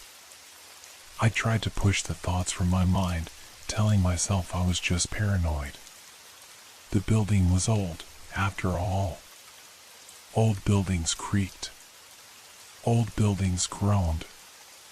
Old buildings sounded alive. But then why did I feel as though something was waiting for me? Something lurking just beyond the edge of my vision, something I couldn't quite place. It wasn't just the sounds anymore. It was the way the apartment itself seemed to change. The atmosphere in the building was thicker, heavier, as if the air had grown stale, suffocating.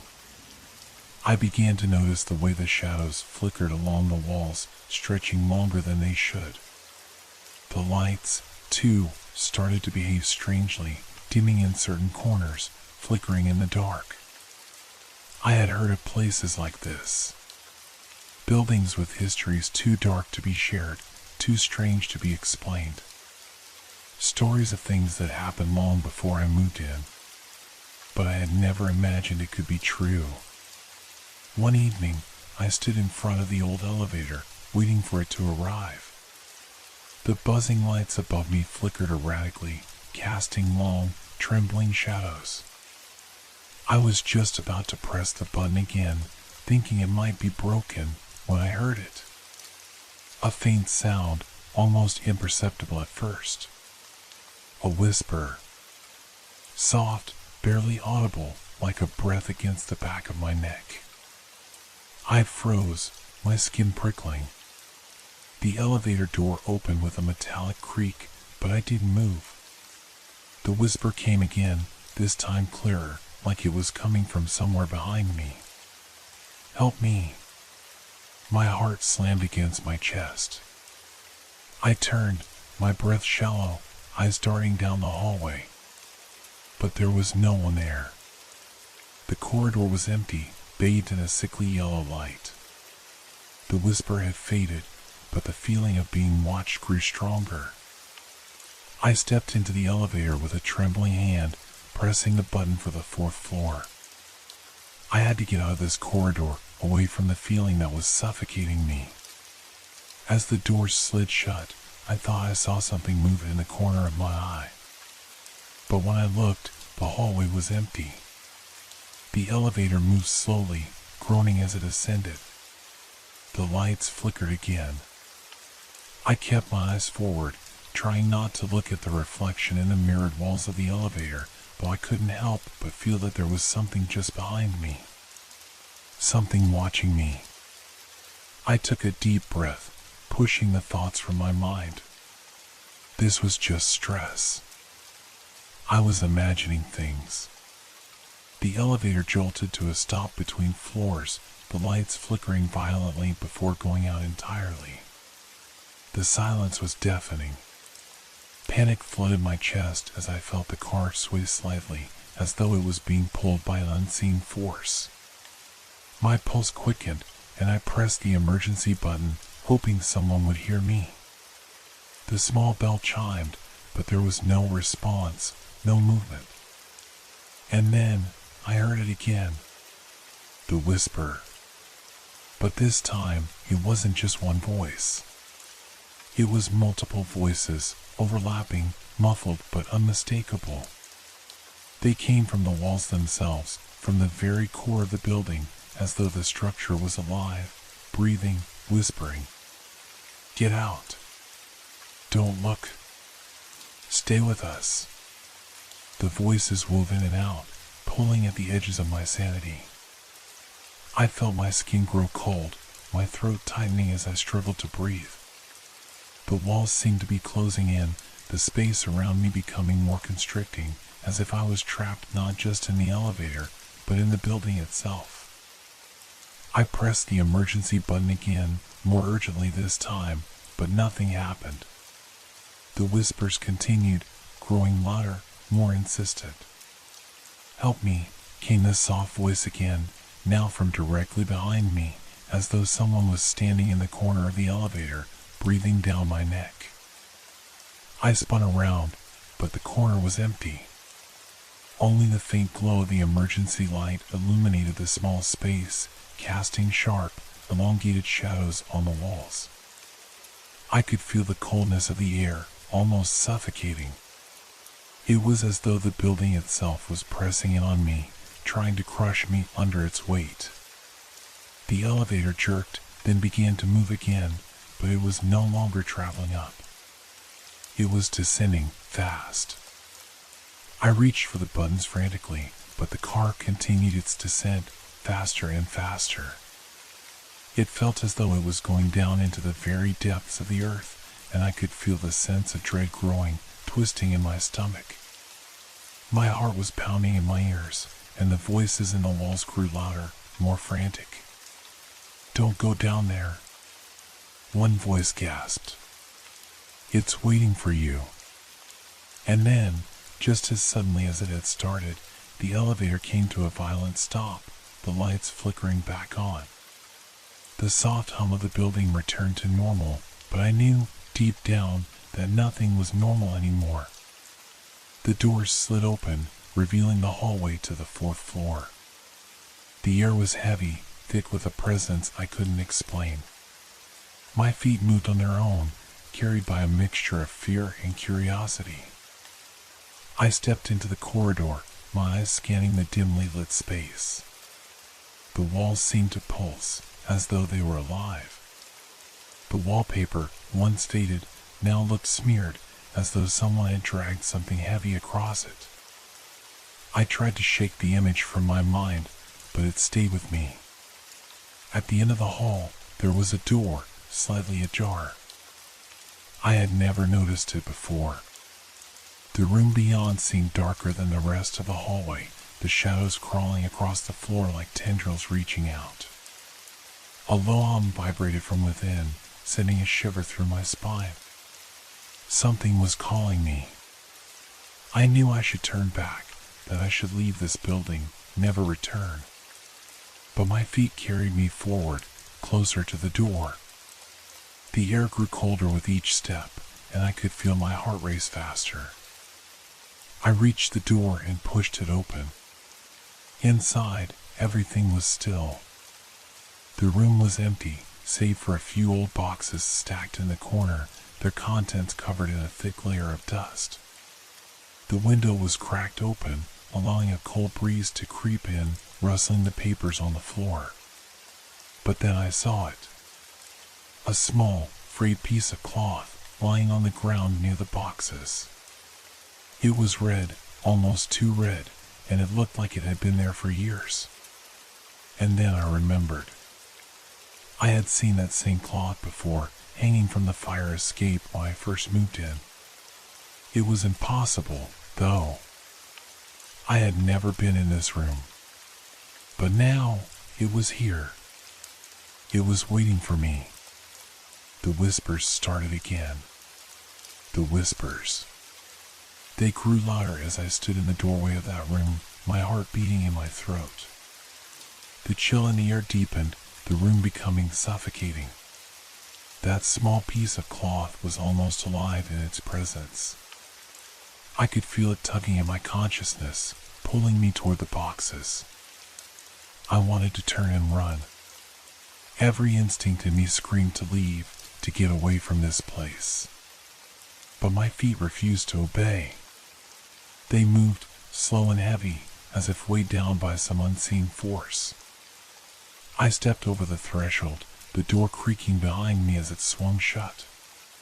The light from the hallway barely reached the far corners of the room, casting long, jagged shadows that seemed to crawl across the floor. The hum from the walls, the same vibration that had filled the elevator, was stronger now. It was as if the very foundation of the building was alive, groaning beneath my feet. I reached the small pile of boxes, my hand shaking as I brushed aside the dust. The piece of cloth, stained and frayed, seemed to pulse under my touch. It was too familiar. My mind was racing, trying to make sense of it all, but every attempt only made the fear grow sharper. Where had I seen this before? Then it hit me. The fire escape. I had seen that piece of cloth on the fire escape on my first night. I hadn't thought much of it at the time, but now, seeing it here, in this dark room, it felt like a thread pulling at something buried deep inside me. I leaned down, my fingers brushing against it. The fabric was damp, cold to the touch. My breath caught in my throat, and I pulled my hand back quickly. It was as though it had burned me, but there was no mark. Just that same lingering sensation of something wrong. Something I couldn't explain. I had to get out. I had to leave. Turning to face the door, I froze. It wasn't open anymore. The door that had creaked shut behind me now stood solid, locked, sealed as if it had never opened at all. Panic surged in my chest, my breath quickening. I rushed to the door, my hands trembling as I fumbled with the knob. It didn't budge. My pulse thudded in my ears, drying out everything else. Let me out. Please. I screamed, banging my fists against the door. But the only sound that answered me was the low, echoing hum from the walls. I turned back to the room. It was no longer empty. The shadows had shifted. They were darker now, thicker, and they crawled along the walls like living things. Shapes seemed to form within them, twisting and contorting into figures that danced at the edge of my vision. I saw faces, distorted and pale, staring out from the blackness. Eyes that were wide and hollow, staring at me, watching me. My head spun, my breath shallow. I backed away slowly, but the walls seemed to close in around me, the space shrinking with each step. The low hum intensified, vibrating in my chest, making my bones ache. Suddenly, a sound echoed from behind me, a soft, guttural scraping noise, like something dragging across the floor. I whipped around, my heart leaping into my throat. There, just beyond the stack of boxes, was a figure. A man. Tall, impossibly thin, dressed in tattered clothes. His skin was pale, too pale, stretched taut over sharp bones. His eyes were black, pits of endless darkness, and his mouth hung open, a faint whisper coming from it, almost like he was trying to speak, but the words never quite formed. He didn't move, but I could feel his presence. It was oppressive, suffocating, as though he were standing just inches away from me, despite the distance between us. I couldn't breathe. The whispers from the walls had stopped, replaced by the soft scraping sound, which was now unmistakable. The figure began to shuffle toward me, dragging one foot behind him. Each movement was jerky, unnatural. His head tilted to one side, as though he were studying me. I turned away in horror, my hands desperately scraping at the walls as I tried to find a way out. The room was warping, the shadows growing deeper, more pronounced. It felt like the very air was thickening, suffocating me. I had to get out. I had to get out now. My mind raced, my thoughts fractured, but somewhere in the panic, I remembered the fire escape. The piece of cloth had been there, the fabric fluttering in the wind, hanging from a rusted pipe. I didn't know why it was so important, but it was. I had to follow it.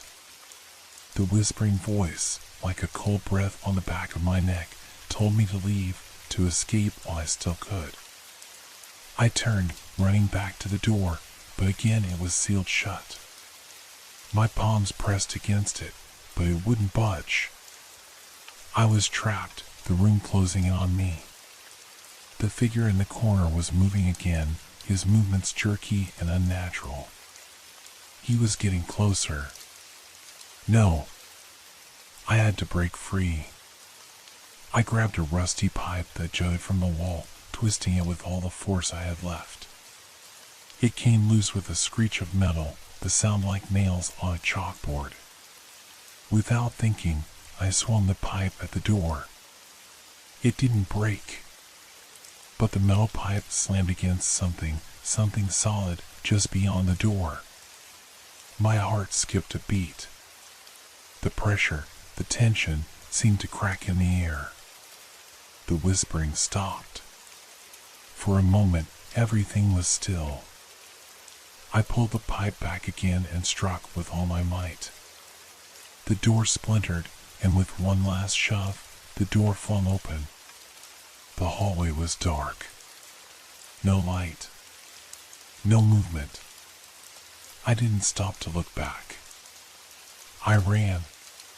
The building was empty. The air was suffocating. The walls pressed in, the sound of my footsteps echoing in the silence. I couldn't hear anything else, not the whispers, not the scraping of the man's footsteps behind me. I reached the stairs, but the shadows felt closer now, tighter. The building itself was closing in. I ran faster. The sound of a door creaking open. And then I heard it, the voice, soft, from behind me. You're not alone. The voice. It wasn't my imagination. I could feel the cold, sharp chill in the air, like someone was breathing down my neck. My body tensed, the hair on the back of my neck standing straight. The whisper had come from nowhere, yet it was as if it was in my ears, inside my head. You're not alone. The words twisted around my mind like an unwanted thought, suffocating me, making my heart pound in my chest. I didn't dare look back, not even for a second.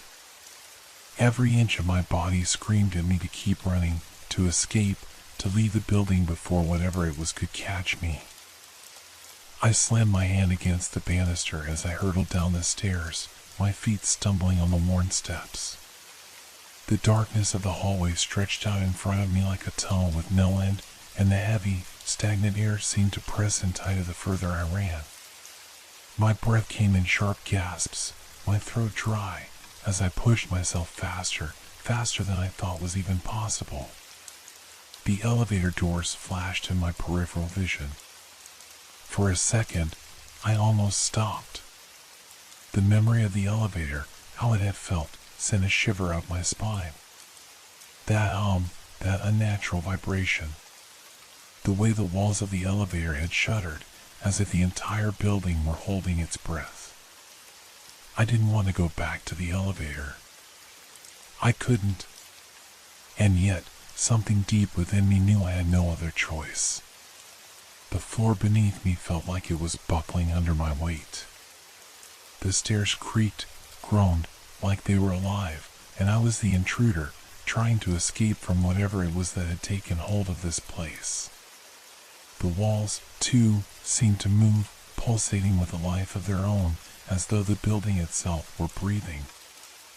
I could almost hear it, slow, steady, exhaling as I ran. I didn't dare stop. Not for a second. But my legs were heavy. Every step felt like I was wading through thick, invisible mud, and the pounding of my heart in my ears made it harder to focus. The sound of my own footsteps was all I could hear, echoing louder and louder until the very walls seemed to vibrate with the noise. Suddenly, the air shifted. It felt wrong.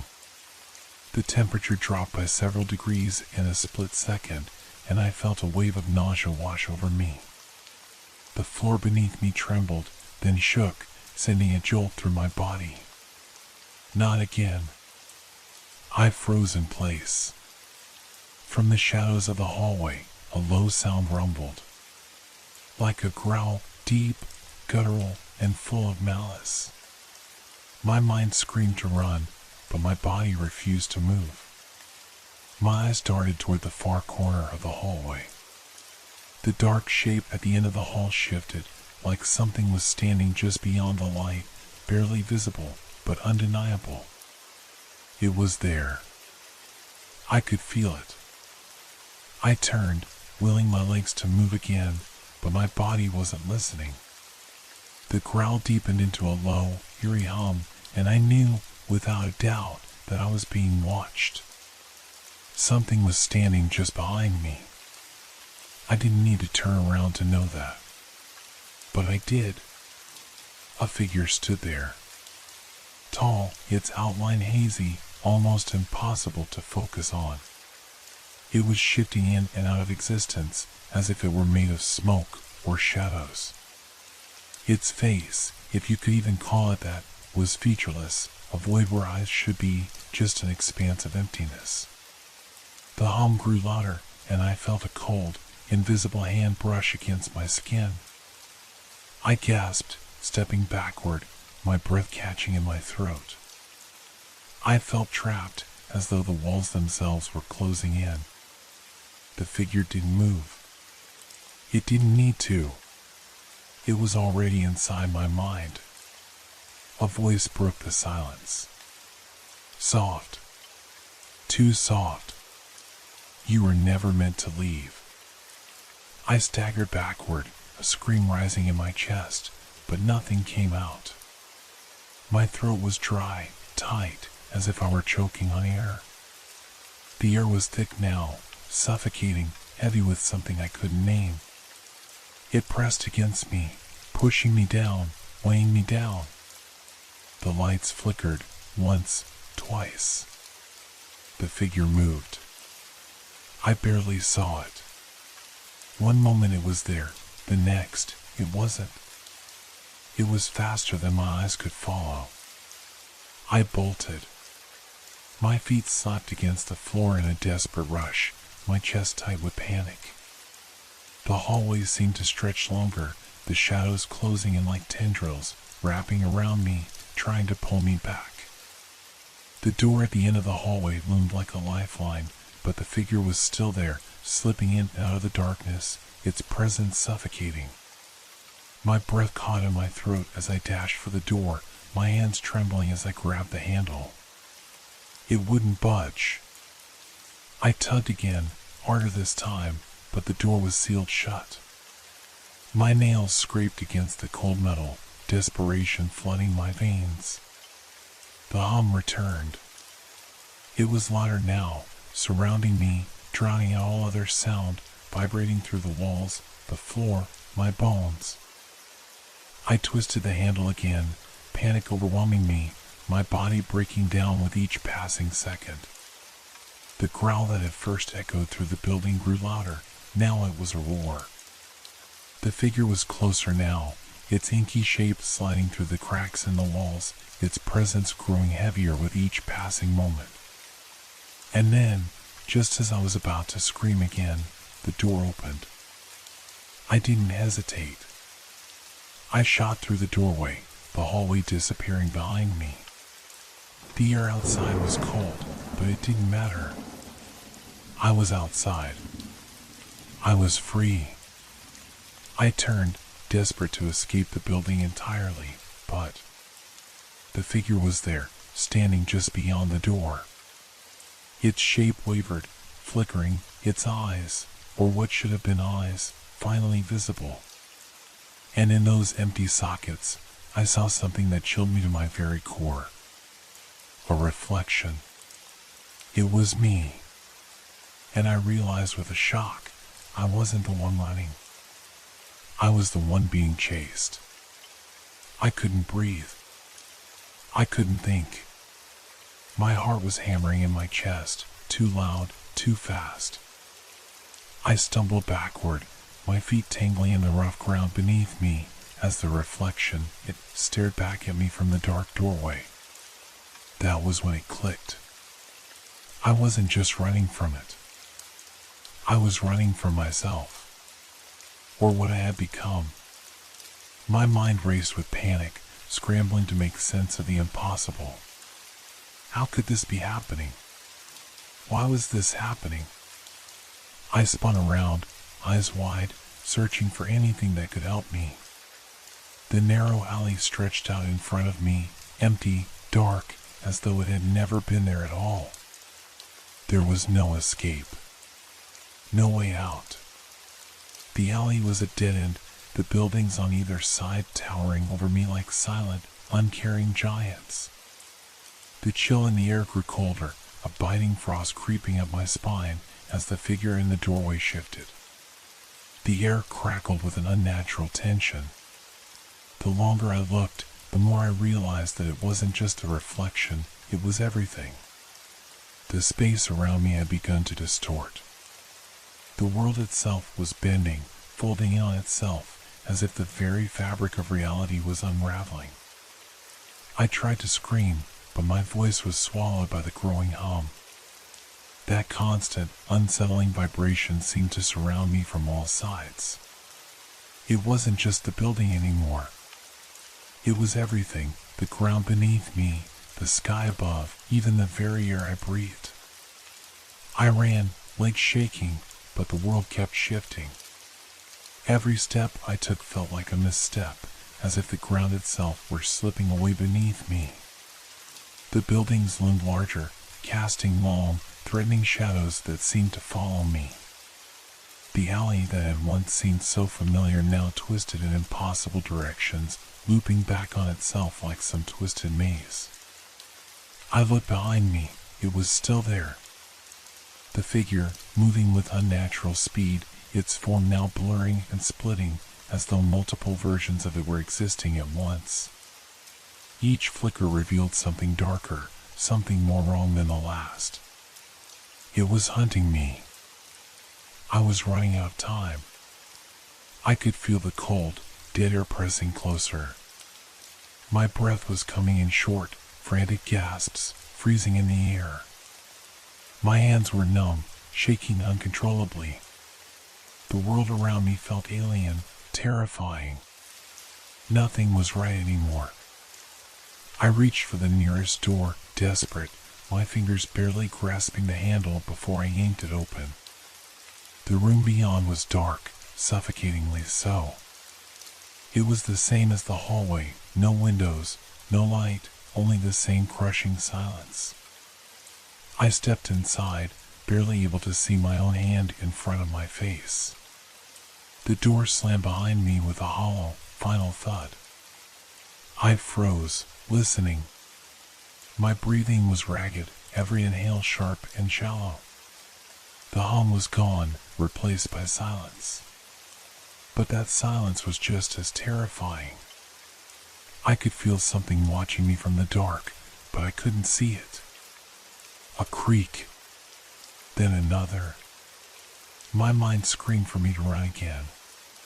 But I was too far gone, trapped in the maze of my own mind. Was it really the building? Or was it me, unraveling? The walls seemed to breathe.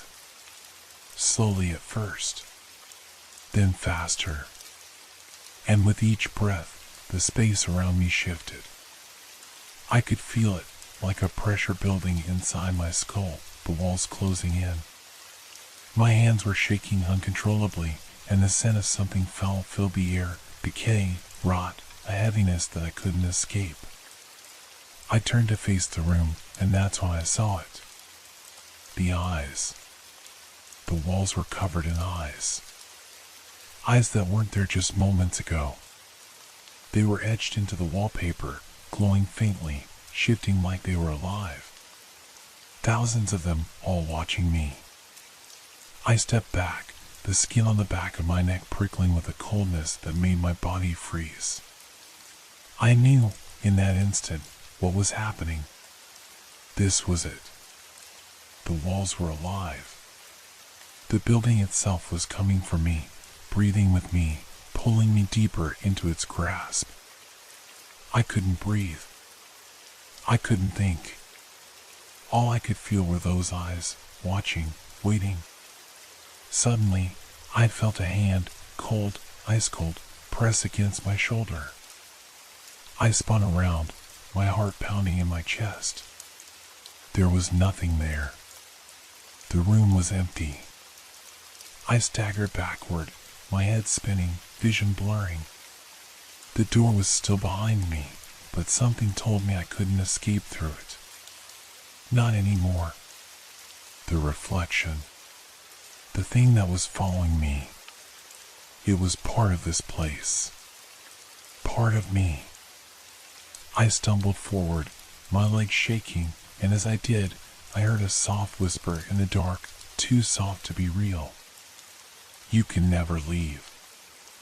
I closed my eyes, shaking my head, trying to block out the sound. But it was already too late. The door behind me began to close. Not slowly, but suddenly. The weight of it, the finality of it, pressed down on me like a physical force. And as it closed, the last thing I saw was the reflection. My reflection. Only, it wasn't me anymore. I opened my eyes. The walls were still moving. The eyes were still watching. The cold was still there. And now, the hum. It was growing louder. I was never supposed to leave. The walls seemed to close in tighter. I was still running.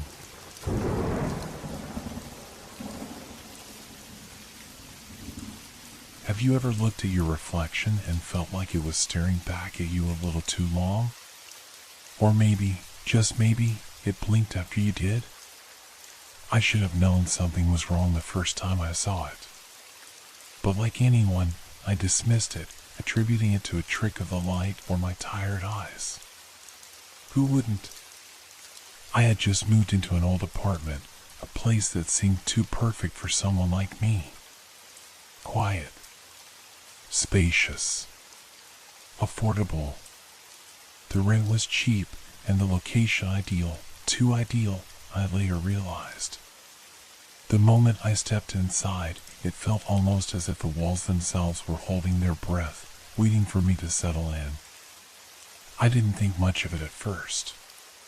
The apartment was like any other, only a bit more aged, with faded wallpaper, creaky wooden floors, and a faint musty smell that seemed to cling to every corner. I was just happy to have a space of my own. But there was one detail I couldn't ignore, the large, full-length mirror in the hallway. It was framed in dark, intricate wood, the kind that made you wonder if it had been passed down through generations. It was the only decorative piece in the entire hallway, standing out in a way that felt oddly deliberate. At first, it was just a mirror, a simple reflection of my own life. But as days passed, I noticed something strange. It started with small things. The way my reflection would linger a second longer when I turned away. The way it seemed to shift even when I was still. I thought I was imagining it. But after a week, it became harder to deny. One night, as I walked past the mirror on my way to bed, I saw it, my reflection, perfectly mimicking my every movement, except for one thing. It didn't blink. I stopped in my tracks. I had to remind myself that I was probably just exhausted, that it was nothing. But I couldn't shake the feeling that something was off. I had seen that flicker in my eyes before, a sign that perhaps something just wasn't quite right. It was nothing, I reassured myself again, but the uneasy sensation lingered like a shadow in my mind. That night, I lay in bed, wide awake, staring at the ceiling. The usual silence of the apartment was now disturbed by a strange buzzing sound that seemed to pulse from behind the walls. It was barely audible, like the hum of electricity or the wind whistling through cracks. But the longer I listened, the louder it grew, until it felt like the walls were vibrating with it. I tried to ignore it, to turn over and sleep. But sleep didn't come easily that night. The next evening, after a long day of work, I decided to give the mirror another glance. I couldn't help myself. As I approached it, I felt my pulse quicken. There it was again, the flicker, the unnatural movement that my eyes weren't making. I reached out to touch it, to reassure myself it was just the light or some small imperfection in the glass. But as my fingers brushed the surface, I felt a coldness that I didn't expect. The glass seemed too cold. I yanked my hand back, startled. The buzzing sound from earlier had returned, louder this time, echoing through the apartment. It was coming from the mirror. I stepped back. And that was when I saw it, the figure in the reflection. It wasn't me. It was standing there, staring back at me with empty eyes. A woman. She was dressed in clothes from another time, perhaps the 1920s or 30s. Her face was pale, and her hair was tied up in an old-fashioned style, like something out of a vintage photograph. But there was something wrong with her. She wasn't mimicking my movements this time. She was staring directly at me. I froze. A chill ran through me as I stood there, locked in place. Was it my mind playing tricks on me? I didn't know. I couldn't think. All I could do was stare back at her. Then, slowly, the figure moved. Her reflection in the mirror grinned. A cold, slow smile stretched across her face. The smile was so wide, it looked like it could tear her skin. My heart pounded in my chest. I turned quickly, running down the hallway, my mind racing. This couldn't be happening. I must have been imagining it. But when I reached the living room, I could still hear that buzzing sound. I turned back to the hallway, but the mirror stood there, silent now, reflecting nothing but the dim light. I couldn't shake the feeling that I was being watched. That night, as I lay in bed again, trying to convince myself I was just overworked and exhausted, I heard it again. The buzzing. Only this time, it was louder. And it wasn't coming from the walls anymore. It was coming from the mirror. My breath caught in my throat as I turned to face it. The reflection was gone. But something in me told me it wasn't gone. It was waiting. And it had already made its choice. I knew then, with an icy certainty, that I was no longer alone. I couldn't shake the feeling that the mirror had become something more than just a reflection. It was as if it had turned into a door, one that I had unwittingly opened, and now it was pulling me in. The days following the incident felt like I was walking through a fog. Everything seemed distant, disconnected. I went through the motions of my usual routine, work, meals, sleep, but something was always off. The mirror, in particular, seemed to haunt every corner of my mind. Every time I passed it, I couldn't help but glance at the reflection, half expecting to see that pale woman staring back at me. But nothing happened. At least, not right away. One night, I was sitting on the couch, staring at the TV, but not really watching it. My mind kept drifting, as though something was pulling me away. The buzzing sound had returned, and it was growing louder again, like a constant hum vibrating through my bones. I couldn't escape it, no matter how tightly I tried to close my eyes or drown it out with noise. It was coming from the mirror. I wasn't sure if I was losing my mind, but every part of me was drawn to it, as if the mirror itself had become a force beyond my control. The reflection was off.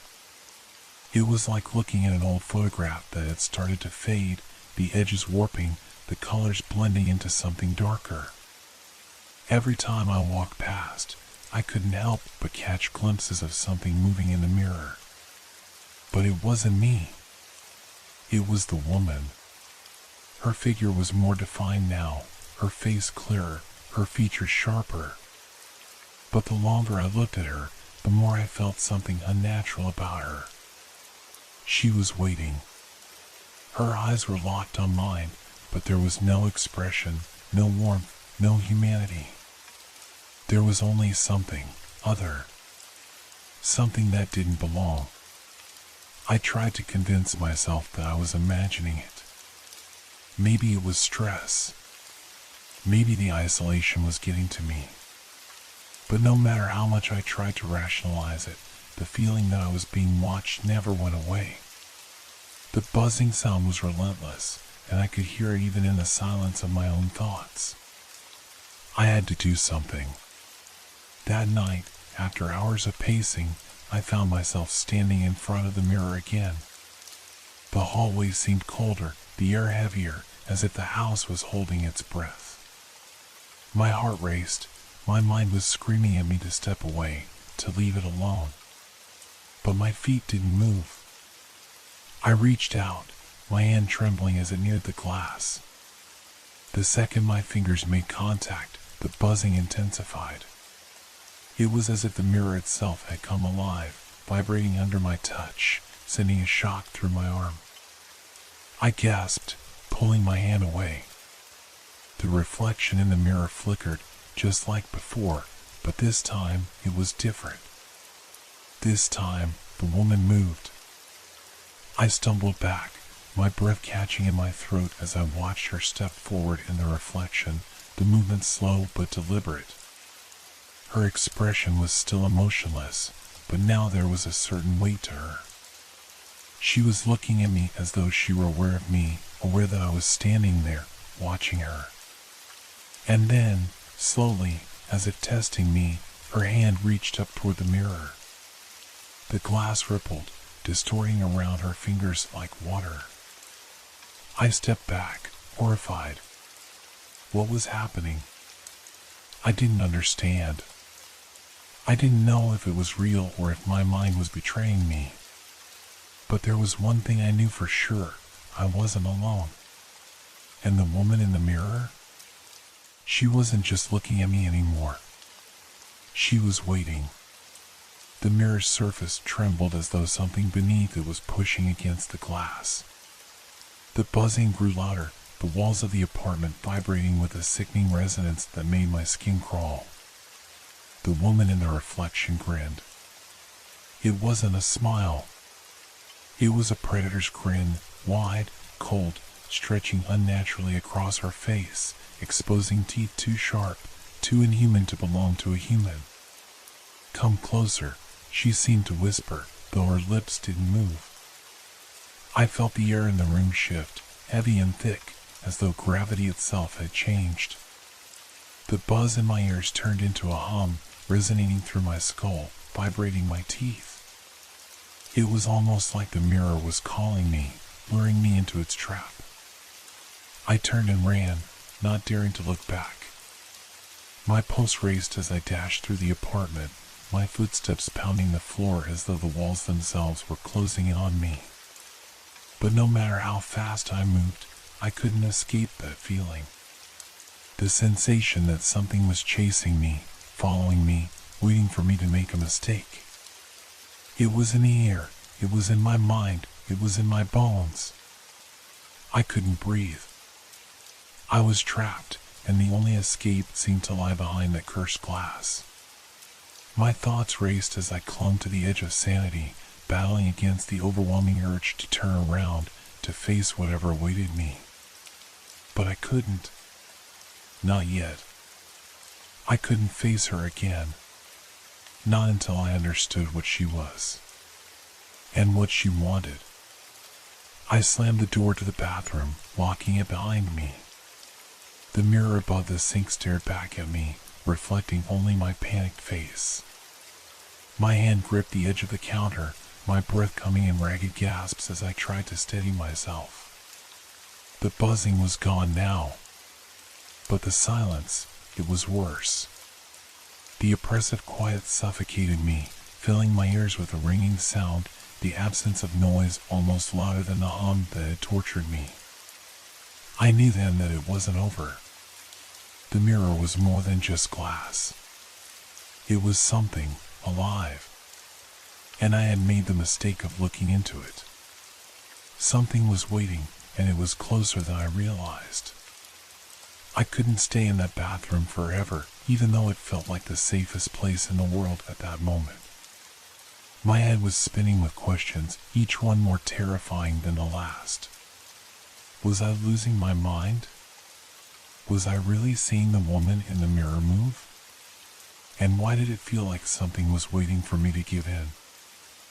I pressed my back to the door, clutching the sink, feeling its cool surface beneath my fingertips, as if it could ground me. The silence around me seemed to stretch on forever. Every breath felt too loud, too harsh, as if the apartment itself was listening, waiting for me to make the wrong move. I had to leave. I had to get away from that apartment. But even as I thought it, I knew it was futile. The moment I stepped into that hallway, I would be right back where I started, trapped, cornered. The mirror was pulling me in like some invisible force, and I didn't know how to escape. Minutes, maybe hours passed. I lost track of time. My pulse was still racing, my mind a whirlpool of confusion and fear. I had to understand what was happening, what the woman in the mirror wanted from me. Was she haunting me? Or was she trying to send a message? I couldn't tell. Everything felt too blurred, too distorted. Finally, I took a deep breath and pushed the bathroom door open just a crack, cautiously peering out into the dimly lit hallway. The apartment was unearthingly quiet. No sound of the buzzing, no rattling walls. Just the oppressive silence.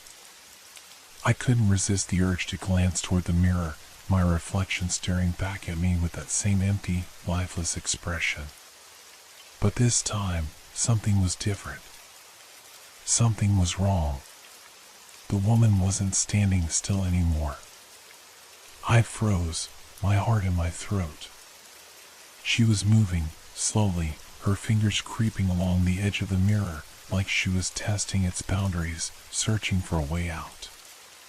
No, no, no. This can't be real.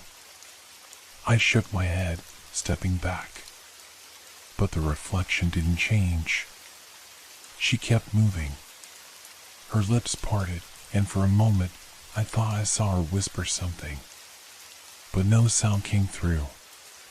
Just that same eerie smile. Get out, her eyes seemed to say, her gaze piercing into me like an icy blade. I backed away from the mirror, every instinct screaming for me to run. But where could I go? The walls of the apartment felt like they were closing in, suffocating me. I needed answers. I needed to know what this was before it consumed me completely. I grabbed my phone, desperate for some kind of help, but there was no signal. The screen flickered once, then went black. I tried again, but it was useless. The apartment had cut me off, trapping me in a space between reality and nightmare. The sound of footsteps in the hallway snapped me out of my panic. I stood completely still, straining to hear. There it was again, the soft shuffle of shoes against the hardwood floor, echoing faintly through the empty space. It wasn't my footsteps. And it wasn't the wind. I knew that sound all too well. My breath caught in my throat as I turned toward the hallway, where the mirror stood at the end. The footsteps grew louder, closer. I couldn't see anyone, but I felt them. Something was moving toward me. I was being hunted. I had to make a choice. Every cell in my body screamed for me to run, to escape, to find a way out of this place. But there was no way out. The apartment itself was like a prison, a labyrinth I couldn't navigate. And the mirror, it was the gate, the entryway to something much worse. The footsteps stopped just outside the bathroom door. I didn't dare move. Then, a sound, soft, like a breath. And then, the voice. "Let me in," it whispered, so faint I almost thought it was in my head. "Let me out." I wanted to scream. I wanted to run. But my feet were frozen to the floor. My mind was spiraling, unable to process what was happening. I closed my eyes, squeezing them shut, hoping, praying that when I opened them again, this would all be a nightmare. But when I opened them, the woman in the mirror was there, standing just behind me. I spun around in shock, heart pounding so hard I could feel it in my ears, but the bathroom was empty. The door was still closed. I was alone. I was alone. Except, somehow, I wasn't. The glass seemed to shimmer, rippling like water as I watched in horror. The woman's face appeared once again, this time so close I could almost touch her. Her lips were pressed to the glass, as though she were trying to speak through it. You have to understand, her voice was cold, distant, as if coming from far away. "I am trapped here. You have to let me out." The air around me felt charged, thick, as if I were standing in the middle of a storm. My body shook with fear, every instinct telling me to run, to leave, but my feet remained planted. The woman smiled again, but this time it wasn't the same smile. It was twisted, cruel, a mockery of the expression that had once been lifeless. Her eyes glowed faintly, and her form began to distort, stretching unnaturally, like she was trying to break through the glass. I reached for the doorknob, but the moment my fingers brushed it, the apartment shook violently. The walls seemed to groan, the floors creaking under some unseen weight. The buzzing sound returned, louder this time, almost deafening. It felt like the very building itself was alive, its heartbeat pounding through every inch of the apartment. The woman's form in the mirror wrenched itself free from the glass, her body bending and contorting as she emerged into the room. I gasped, stumbling backward, but there was nowhere to go. The mirror was no longer just a reflection. It was the door, and the woman had found her way through. "I told you," she whispered, her voice now chillingly clear, "you can't escape me." And then, I understood. I wasn't just trapped in the apartment. I was trapped in her world, where time no longer made sense, and reality was warped. And there was no way out. I couldn't move.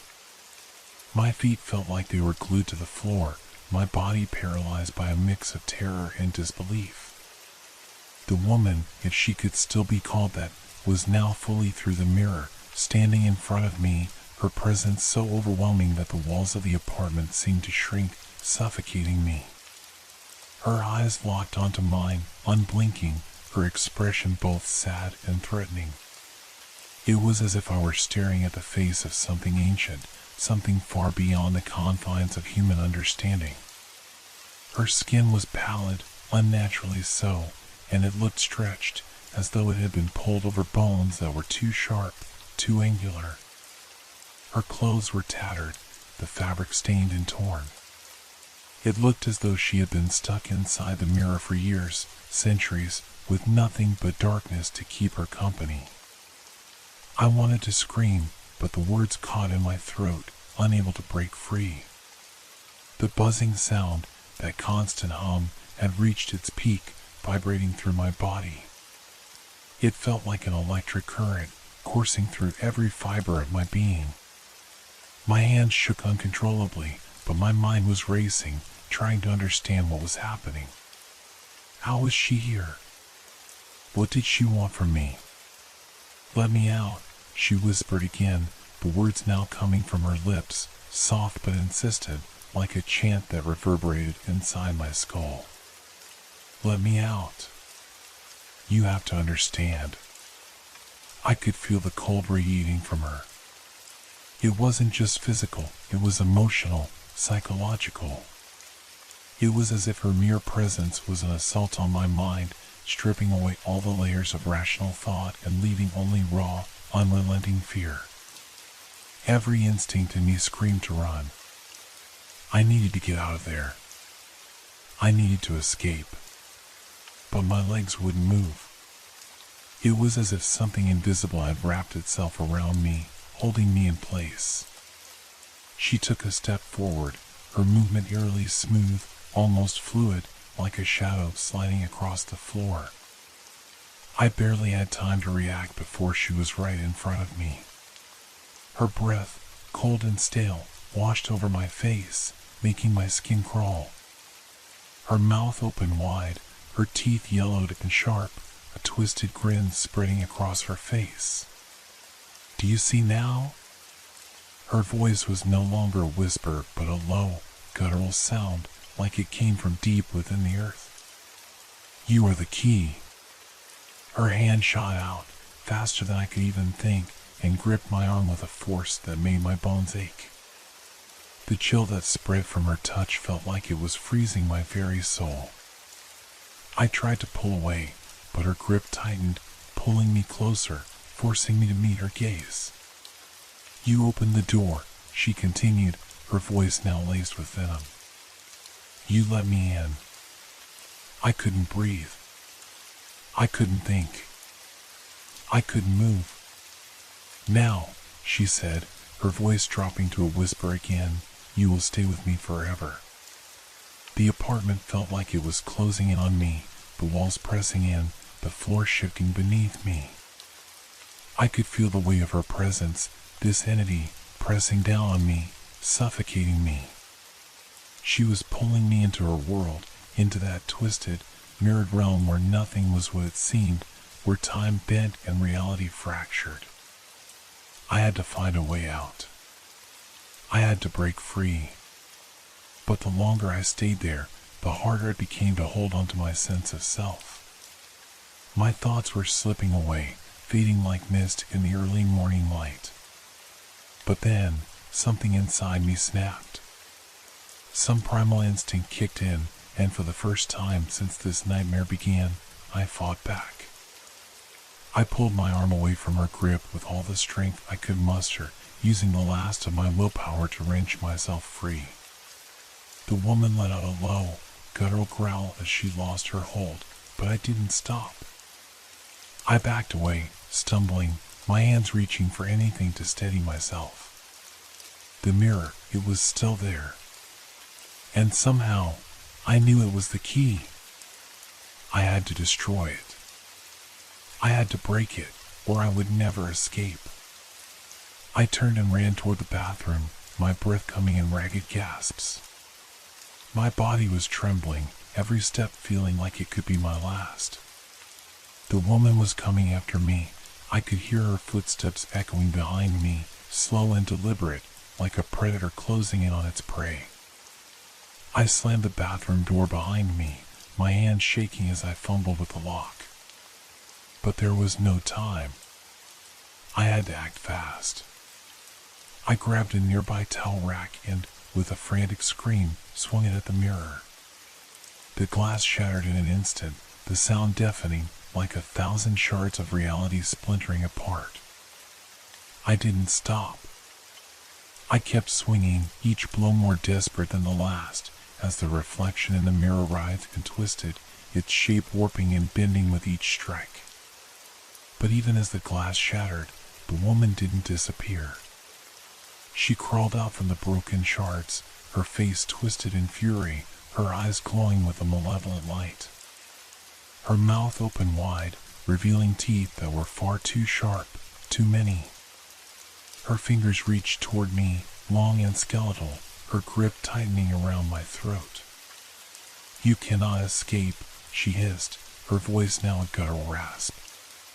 "You will never be free." I gasped for air, but her grip was tightening, choking the life out of me. I thought this was the end, that there was no hope left. But then, a sudden realization washed over me. If I could destroy the mirror, if I could shatter the illusion, maybe, just maybe, I could break free. With one final, desperate burst of energy, I reached for the shattered glass on the floor, grabbing the sharpest shard I could find. I drove it into the mirror's frame, prying at the edges with everything I had. And then, the world tilted. Time seemed to twist and fold in on itself. The apartment blurred, the walls distorting, the air thickening with an unnatural pressure. The woman screamed, but it was drowned out by a deafening silence. The mirror shattered completely, sending a wave of energy through the apartment that knocked me to the ground. And then, everything stopped. For a moment, there was nothing but stillness. No buzzing. No movement. Just the weight of my own breath filling the silence. I dared not open my eyes, afraid of what I might see. When I finally gathered the courage to look around, the apartment was empty. Quiet. The oppressive weight was gone, replaced by a profound silence. But that didn't mean I was free. I knew better than that. The woman was still with me. Somehow, I knew she was still there, watching, waiting. And I couldn't shake the feeling that the worst was still yet to come. The silence was suffocating. I slowly forced myself to sit up, each movement feeling like it required every ounce of strength I had left. My body felt heavy, as if I were carrying the weight of the world itself. The broken glass lay scattered on the floor, reflecting the dim light from the flickering bulb above. The once crisp edges of the mirror, now jagged and uneven, seemed to pulse, almost as if they were alive, breathing. The room smelled of dust and metal, but underneath it all, there was something else. Something colder. Something darker. I couldn't shake the feeling that the apartment had changed. Not just the physical space, but the very air around me. The walls seemed to loom closer, the ceiling lower, and the faint, oppressive hum I had been hearing for days now pulsed through the floorboards. It was faint at first, barely noticeable, but it grew louder, more insistent, like a heartbeat echoing in the darkness. My breath caught in my throat as I realized what it was. It wasn't the apartment. It was her. I tried to stand, my legs trembling as if they were made of glass. The pain in my head was unbearable, like someone had taken a hammer to my skull. The air felt thick with something, an invisible presence that was pulling at the very core of me, dragging me back into the nightmare I thought I had escaped. And then I heard it. A soft sound, barely audible at first. A whisper. Low, guttural, and chilling. "You can't escape me." I froze. My heart hammered in my chest. The words were familiar, but not in the way I remembered.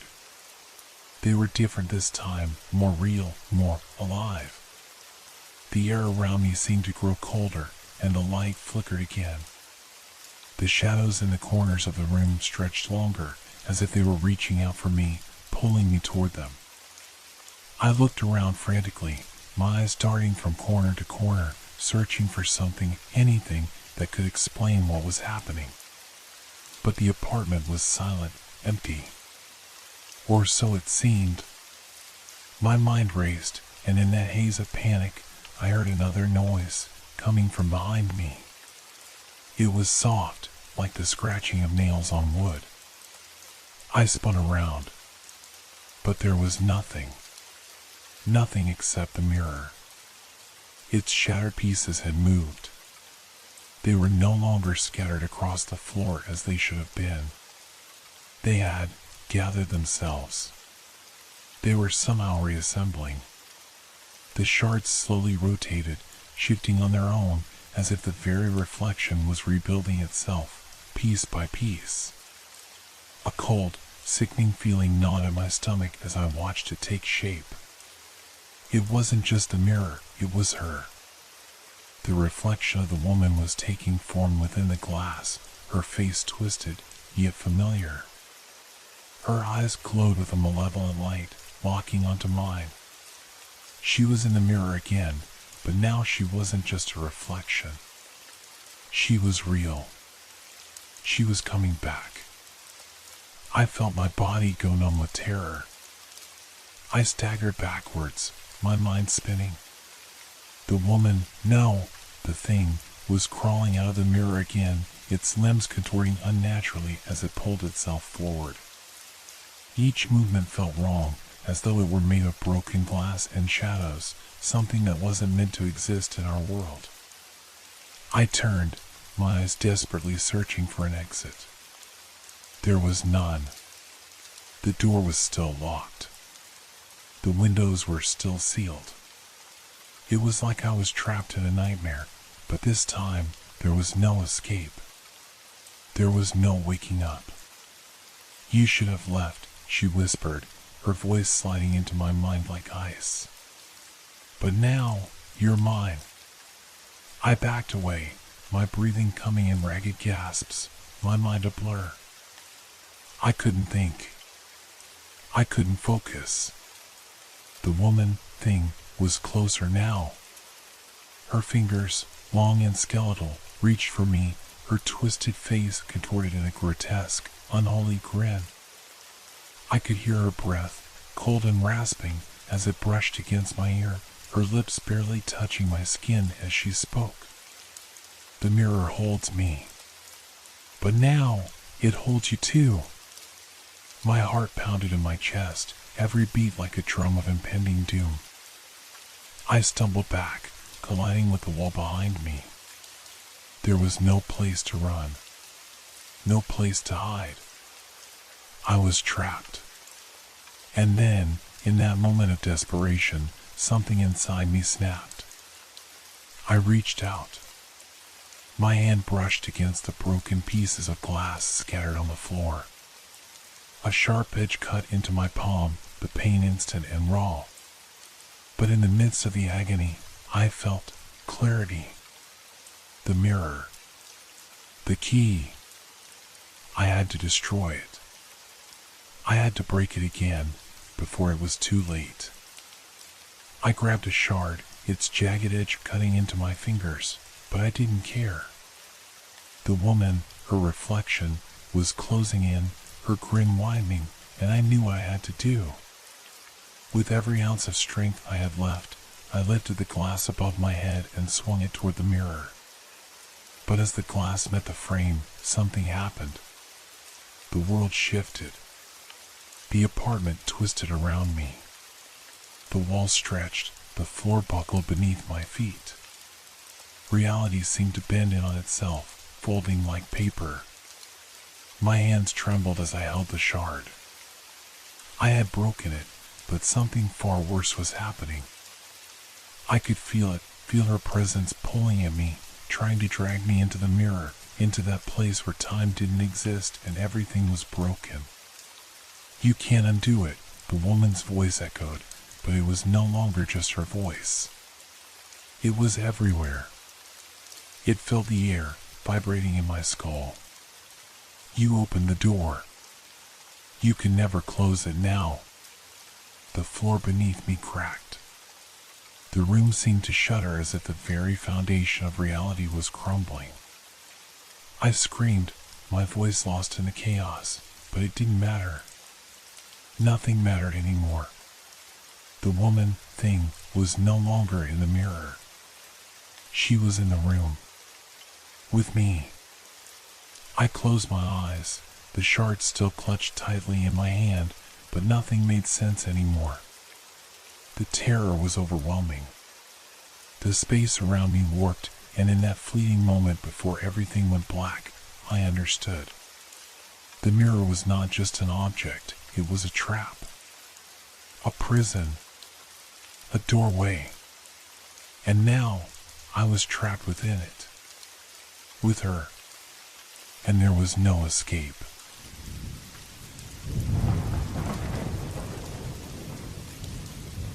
Have you ever walked into a room and felt as though the air itself was heavy with secrets, as if the very walls were hiding something from you? It wasn't the first time I had visited the historic library on Main Street. In fact, I had been there countless times before. Its towering shelves, filled with ancient texts and leather-bound volumes, always fascinated me. But something felt different this time. I first noticed the oddness when I stepped through the old oak doors. There was a certain weight in the air, like something was about to happen. A low hum filled the space, so faint that I questioned if I was imagining it. I dismissed the feeling and walked deeper into the library, but it stayed with me, growing more persistent as I walked further into the building. The building itself had always felt a little too quiet, but today it was almost unnerving. The long rows of bookshelves stretched endlessly in every direction, casting long shadows as the dim light from the chandeliers above flickered. The quiet rustle of pages being turned from somewhere deep in the library echoed, though I was sure no one else was here. I was alone. The library was practically a maze. I found myself wandering deeper into unfamiliar aisles, passing shelves stacked with ancient manuscripts that seemed to watch me with their dust-covered spines. Each corner I turned brought more mystery, and soon I found myself in a small, forgotten section of the library, one I had never noticed before. It was a hidden alcove, tucked away behind a thick velvet curtain. The air here was colder, even though the temperature in the rest of the library was comfortably warm. As I pulled the curtain back, the musty scent of old paper and wood greeted me. But there was something else, something more metallic, like the smell of rusted metal mingling with the dust. There, in the center of the room, stood an old wooden table, surrounded by high-backed chairs. But it wasn't the table or the chairs that caught my attention. It was the pile of books stacked on the table, their covers worn and faded by time. The titles were obscure, and the language they were written in was unlike anything I had ever seen before. Strange symbols adorned the covers, swirling in intricate patterns that seemed to move the longer I stared at them. I was both drawn to and repelled by the books. There was something hypnotic about them, as though they were calling me, beckoning me to open their pages and discover the truth they held. I reached out and picked up the top book, its leather cover cool to the touch. As I flipped it open, the pages were filled with symbols and strange writings. They were like nothing I had ever encountered, ancient, cryptic, almost alive. The letters seemed to shift as my eyes scanned them, twisting and changing shape. I couldn't tear my eyes away. Suddenly, the room around me seemed to change. The light from the chandelier flickered again, casting eerie shadows on the walls. The faint hum I had been hearing grew louder, more insistent. A strange sensation gripped me, as if the air had thickened and the walls were closing in. I looked around, my heart pounding in my chest. The shadows on the walls seemed to shift, stretching longer and longer, and I could have sworn I saw something move out of the corner of my eye. Something watching me. I slammed the book shut, my breath quickening. My pulse raced as I tried to calm myself, but the feeling of being watched wouldn't go away. There was no one else in the room, but the air felt thick with the presence of something unseen. Then, the whispering started. At first, it was soft, a faint rustling sound, as though someone was turning pages nearby. But there was no one. It grew louder, more distinct, until it was no longer just the sound of pages turning. It was words. Not in any language I knew, but words nonetheless. I could feel the words, feel them pressing in on me, trying to invade my mind. I tried to ignore it, tried to focus on something else. But the more I resisted, the louder the whispers became. My vision blurred, and the world around me seemed to distort. I felt a cold hand brushing against my arm, but when I looked, there was nothing there. The shadows were moving now, slithering along the walls like living things.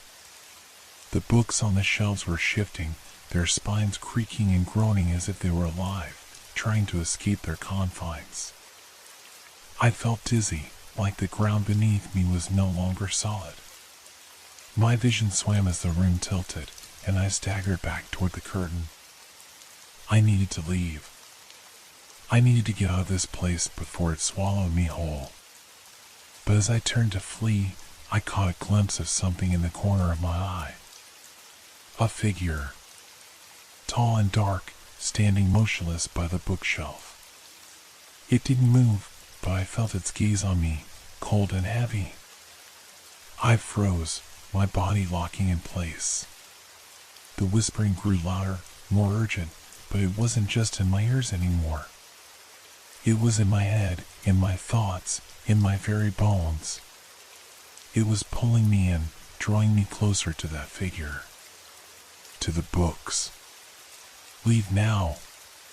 The voice wasn't the whispering I had heard before. It was a deep, guttural voice, like someone speaking directly into my soul. I turned to run. The sound of footsteps echoed behind me, though no one was there. The lights flickered again, casting grotesque shadows on the walls. I stumbled, my mind reeling as the floor beneath me seemed to shift. But I couldn't escape. The door, the way out, was just beyond my reach, but the figure, the shadows, the books, they were all closing in. And I realized then, with a sickening certainty, that the library was not just a place of knowledge.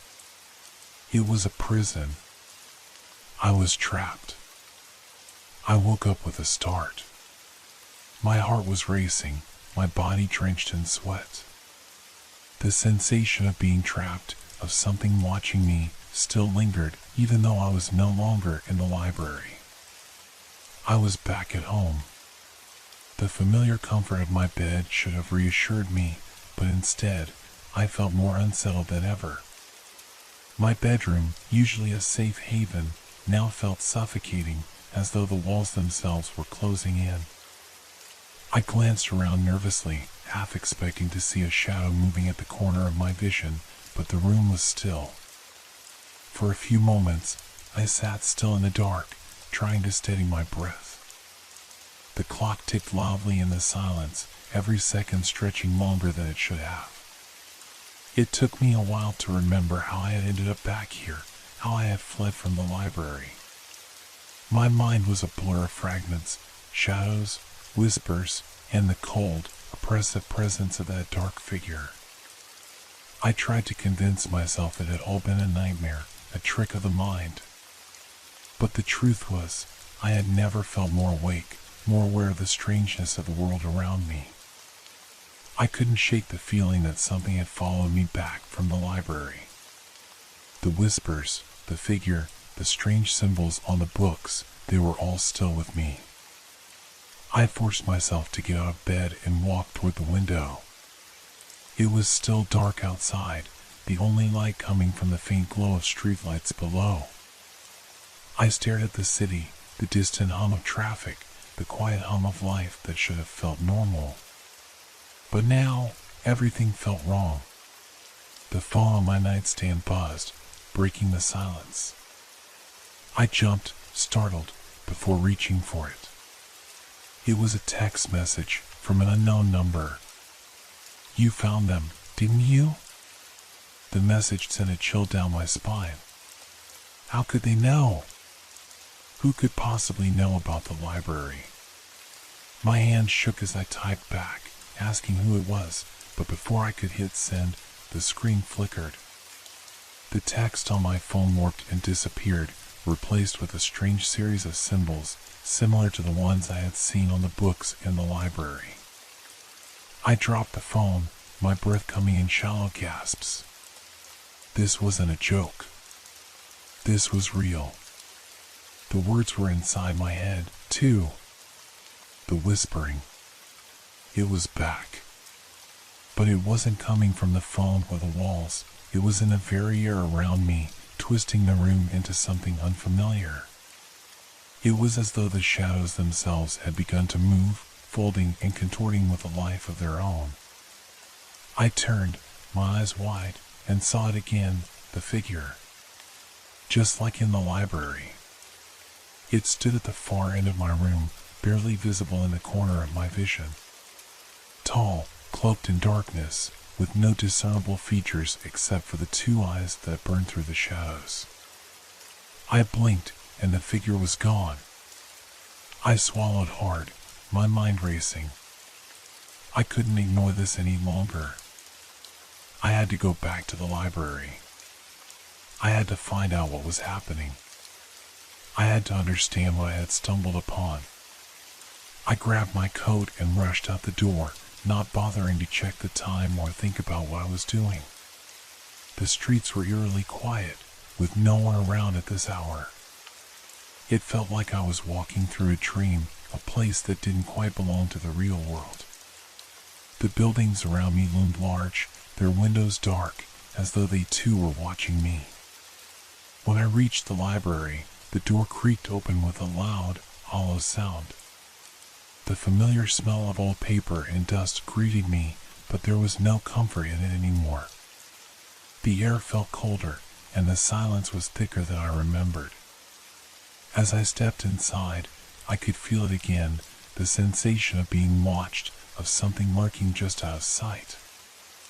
I walked past the aisles, my footsteps echoing in the cavernous space, until I reached the hidden alcove where I had found the strange books the night before.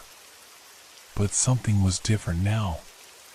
The books weren't in the same place. They were scattered across the table, as if someone had been there, rifling through them. I felt a twinge of panic in my chest. This wasn't possible.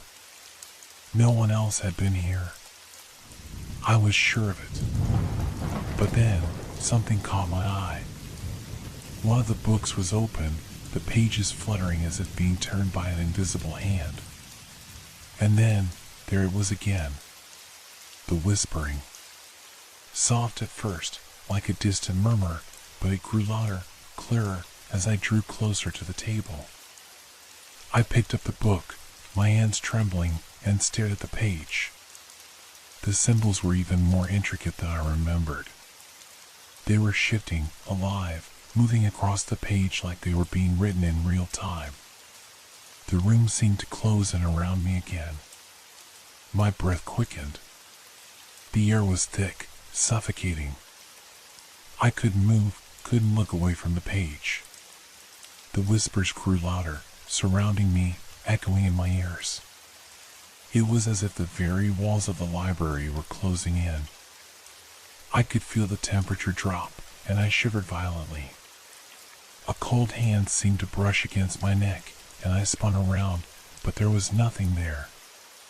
The shadows were shifting again, pooling at the edges of the room, and I could hear the faint sound of footsteps, slow and deliberate, moving towards me. I turned to run, but before I could make it to the door, the figure appeared again, right in front of me. The dark shape towered over me, its burning eyes fixing on mine. I froze, paralyzed by fear, as the whispers grew into voices, thousands of voices, all speaking at once, all telling me the same thing. You shouldn't have come back. I couldn't move. The figure stepped closer, its presence overwhelming, its eyes burning through me like fire. The cold in the room deepened, and I felt as if I was drowning in darkness. And then everything went black. When I came to, I was no longer in the library. At first, I thought I was still trapped in the suffocating grip of darkness, but the cool, damp air against my skin told me otherwise. I could feel a strange weight on my chest, as though invisible hands were pressing down on me, urging me to stay still, to stay quiet. I opened my eyes, slowly, and found myself lying on a cold stone floor. The dim light filtering in through the cracked windows revealed my surroundings. I was in a place I didn't recognize, a long, narrow corridor that stretched endlessly in both directions, its walls lined with towering shelves of books. Some of them were stacked haphazardly, others leaning precariously, as though abandoned long ago. The air smelled of decay, of old paper and forgotten memories. It was a library, but unlike any I had seen before. The space seemed to be suspended outside of time, a place untouched by the years. I pushed myself up, my limbs stiff and heavy. There was something eerie about the silence here, no rustling pages, no creaking wood beneath my feet, only the unsettling hum of something that wasn't quite right. I took a hesitant step forward, my eyes darting around as I tried to make sense of where I was. Then, it hit me, the whispers were back. Soft at first, a barely perceptible murmur in the distance, but they were growing louder, and I could feel them pulling me, guiding me deeper into the labyrinth of shelves. I followed the sound, my heart pounding with each step. As I moved further down the corridor, the light grew dimmer, the shadows thicker. The air was colder now, and I could hear the faintest sound of movement, something shifting in the dark. I paused, my breath shallow. "Hello?" I called out, my voice trembling in the silence. The sound of my voice felt strange, foreign in this place, as if the walls themselves were absorbing it, swallowing it whole. No answer came, just the endless whispering. The corridor twisted, and I found myself standing before a massive, ornate mirror. It was framed in dark wood, intricately carved with symbols I couldn't recognize, symbols that pulsed and shifted, much like the ones I had seen in the library. My reflection stared back at me, but something was wrong. My face was pale, eyes wide with fear, but the reflection wasn't quite the same. It was as if the mirror had its own life, its own presence. I reached out, my hand trembling, and touched the cold surface. For a moment, nothing happened. But then the air around me seemed to thrum with energy, vibrating, alive. My reflection smiled, but not the way I had. It was twisted, cruel, as if mocking me, as if it knew something I didn't. Before I could pull away, the reflection moved, jerked out of sync with me. It lifted its hand, and I felt the movement deep in my own chest, a sudden jolt, as though my body were tethered to that other version of me. I gasped, stumbling back, my heart hammering in my chest. The reflection grinned wider, its eyes glowing with an unnatural light, and it whispered words I couldn't understand, words that felt like they were tearing at the very fabric of my mind. The whispers in the air grew louder, melding with the voice in the mirror, until it was all I could hear, a constant, maddening hum. "Get away from it," a voice echoed in my head, but it wasn't my voice. It was deep, guttural, almost ancient. "It's not what you think it is." I turned, scanning the corridor for the source of the voice, but there was nothing. No one. But the feeling of being watched intensified, and the whispering grew sharper, more urgent. I reached for the mirror again, determined to understand what was happening. But as my hand made contact with the glass once more, the reflection reached out, grabbing my wrist with a vice-like grip. The coldness of its touch seared through me, freezing me in place. For a split second, I could feel its presence inside my mind, dark, oppressive, suffocating. It wanted something. It was waiting for me to surrender, to give in to its will. My reflection leaned in closer, its lips curling into a menacing smile. "Welcome to the other side," it whispered. Suddenly, the world around me seemed to distort. The library, the mirror, the corridor, all of it began to warp and twist. The walls buckled inward, the floor cracked open beneath me. The shadows stretched and grew, reaching for me, pulling me into the dark. I tried to pull away, but the mirror held me tight, its grip impossible to break. The whispers became screams, thousands of voices shouting all at once, pushing me into the abyss. Then, with a sickening crack, the mirror shattered. The pieces of glass flew in every direction, each shard reflecting a different version of myself, each one twisted, deformed, and full of terror. I couldn't escape. The reflections were everywhere, closing in on me. I felt a sharp pain in my chest as though my very soul were being ripped apart. And then, I woke up. I was back in the library. I blinked, trying to orient myself, but everything was wrong. The air was thick with the same oppressive weight I had felt before. The books, those cursed books, were scattered across the floor, their pages fluttering in an unseen breeze. The shelves had grown taller, their shadows stretching unnaturally long. I stood up, my body trembling. I had no idea how long I had been out, or if what I had just experienced was real. The boundaries between the world I knew and the world I had just glimpsed were blurring. And I knew, deep down, that I wasn't alone anymore. I wasn't sure if I was still in the library, or if the library had come to me. But as I turned, I saw it again. The figure. The one from the corner of my vision. It was closer now. And this time, it wasn't just a shadow. I could feel my heartbeat in my throat as I backed away slowly, my eyes locked on the figure that now stood at the edge of the library. Its outline was faint, but unmistakably there, a dark, humanoid shape against the flickering candlelight, like an ink blot against a fading canvas. My mind screamed at me to run, but my body refused to obey. I was rooted to the spot, terror holding me captive. The figure didn't move, not yet. It simply stood there, watching me. And I could feel it, its gaze, heavy, suffocating, pressing down on me like a physical weight. It was as though I had crossed a line, that by merely acknowledging its presence, I had become part of whatever this place was. A small sound escaped my lips.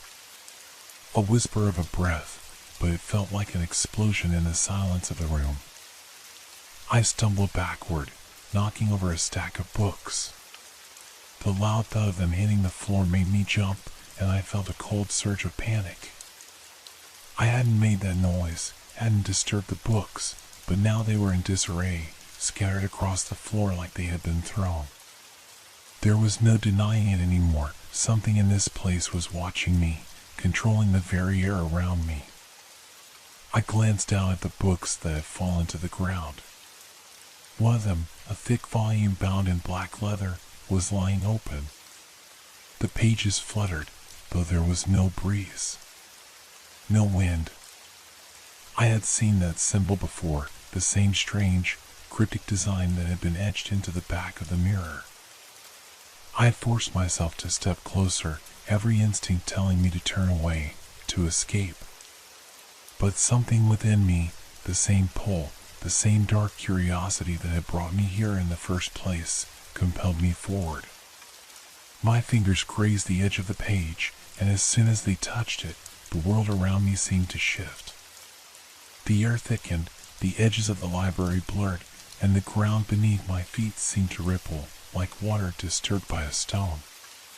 The walls of the library groaned, stretching inward, and I felt a sudden dizziness, as though the very space itself was alive, pulsating.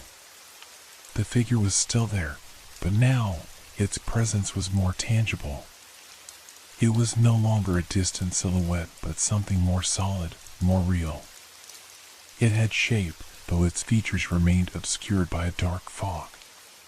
There was something deeply unnatural about its form, like it didn't quite belong here, in this reality. It stepped forward. I froze. My mouth went dry, my breath coming in short gasps. The figure's movements were slow, deliberate, as if savoring the fear it was causing. My eyes refused to leave it. I could feel it closing in, inching toward me. It felt wrong. Every part of my being screamed that I should run, but my feet were glued to the floor, paralyzed by terror.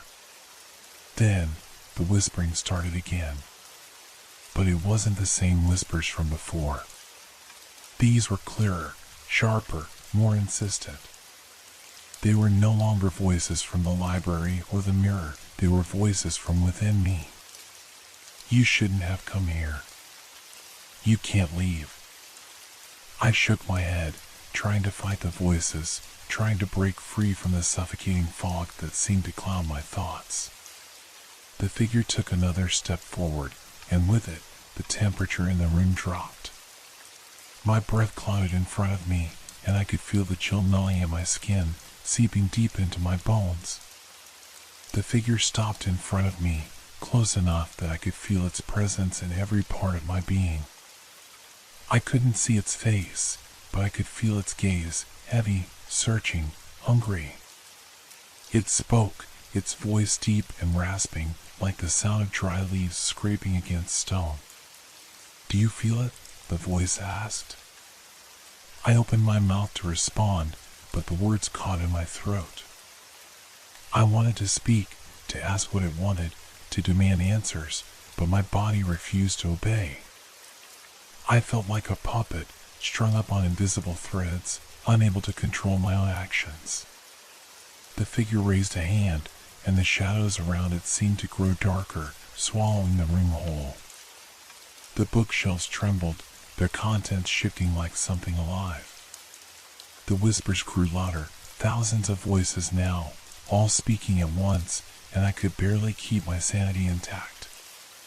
It was then that I understood. The library itself wasn't just a place. It was a trap. A prison. The books, the symbols, the mirror, they were all parts of it. Part of something ancient, something older than time itself. And it was feeding on me. The figure moved closer still, its face finally emerging from the shadow, a face that wasn't quite a face. It was a shifting blur of features, constantly changing, never fully forming. Eyes, a mouth, a nose, all of them blurry, overlapping, like an incomplete puzzle. And yet, I could feel its gaze, cold, calculating. It wasn't just watching me. It was feeling me, tearing through my thoughts like an open wound. "You should never have read the book," the figure rasped, its voice now echoing in my mind. The words pierced through me, and I suddenly understood. The books in this place weren't just books, they were gateways. Each page, each symbol, each word, a key to unlocking something far darker, far older than I had ever imagined. It had been waiting for someone like me. Someone willing to look deeper, to search for answers, and in doing so, unwittingly open a door that should have remained closed. I could feel it, the weight of centuries pressing down on me. The library was alive. And it was hungry. The figure's grin, if it could even be called a grin, widened. Its voice became a low, guttural growl, a warning. "You are part of the story now. And it will never let you go." The room began to tilt. I could hear the thudding of my heart in my ears, louder and louder, until it drowned out everything else. I tried to move, to scream, but nothing came out. I was trapped, caught between the pages of a story that had no end, no escape.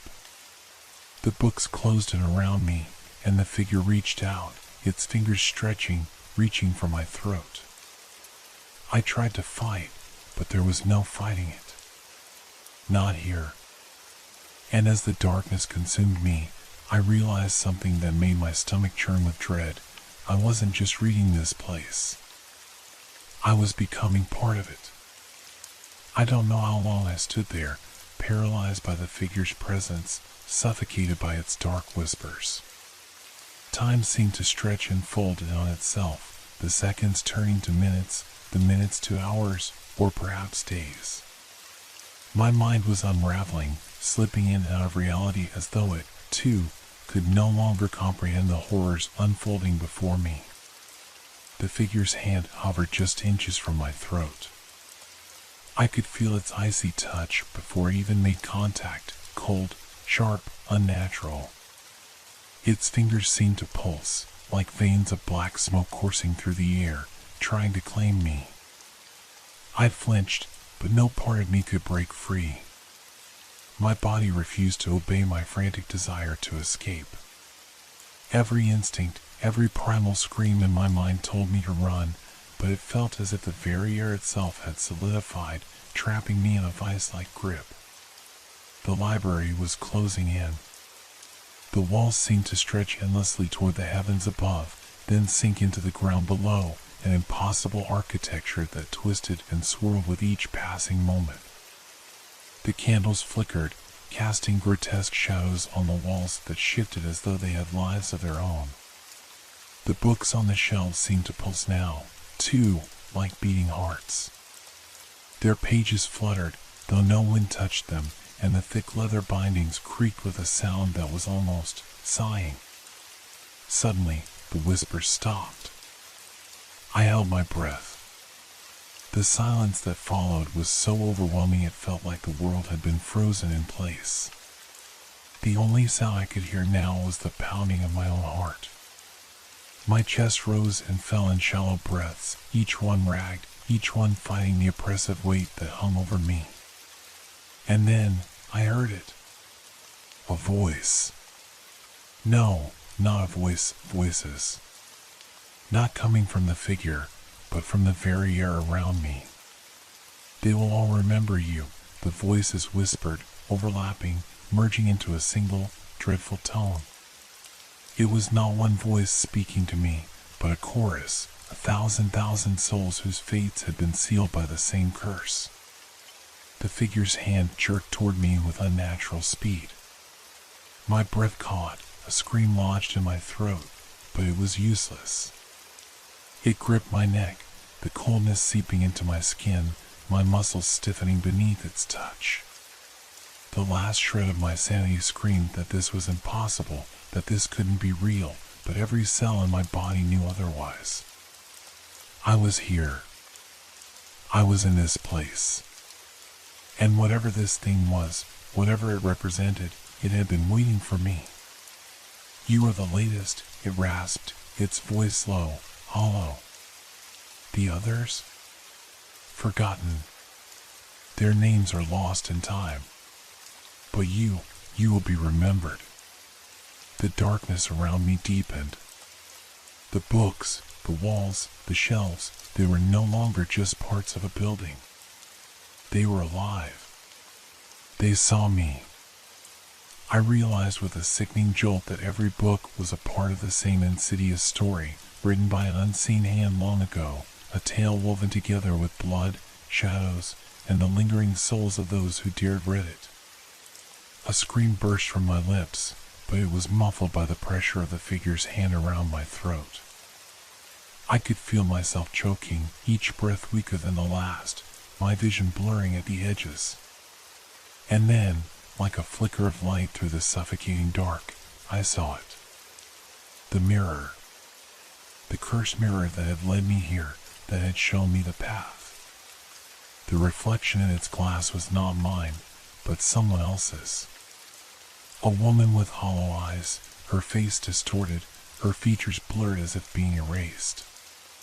A woman whose eyes were locked onto me with the same horror I felt inside myself. My breath stilled for a second, then a thought pierced through the fog of panic. This is how it happens. This is how it all ends.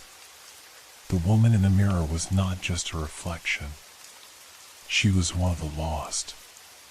One of those who had come before me, whose soul had been claimed by the library, whose existence had been absorbed by its dark, insatiable hunger.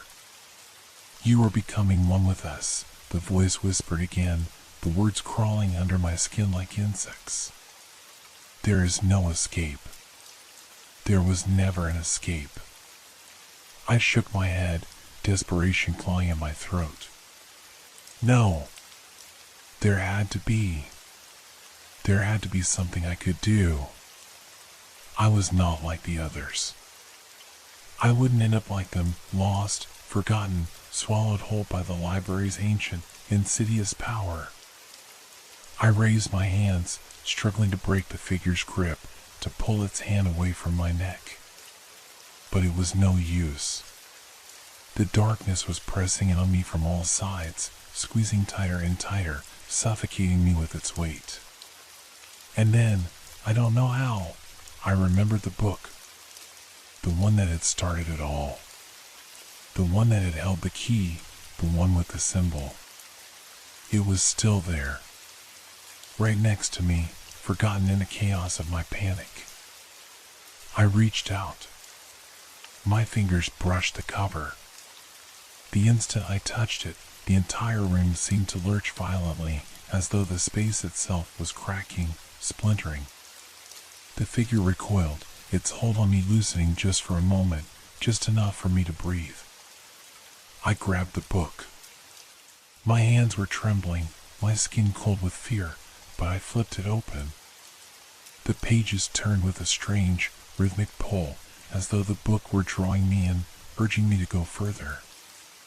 The symbols on the pages began to glow faintly, their cryptic meaning becoming clearer. It was a ritual.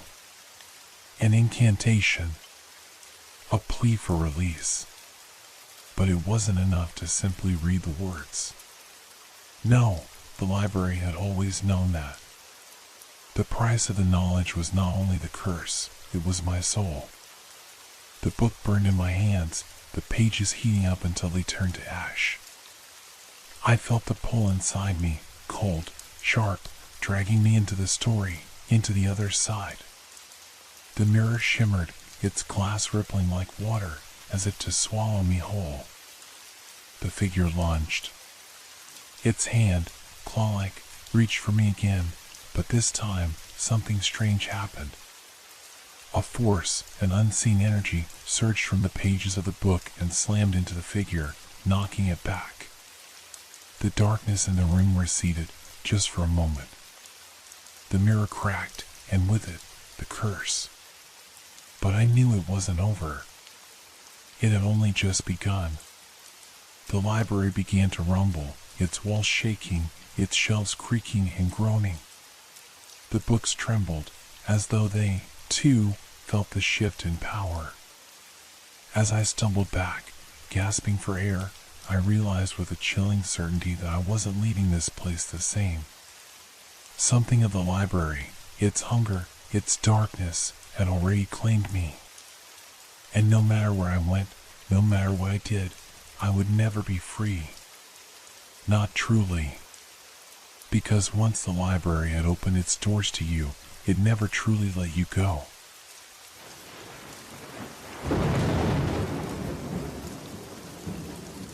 Hope your dreams are filled with fear. Good night.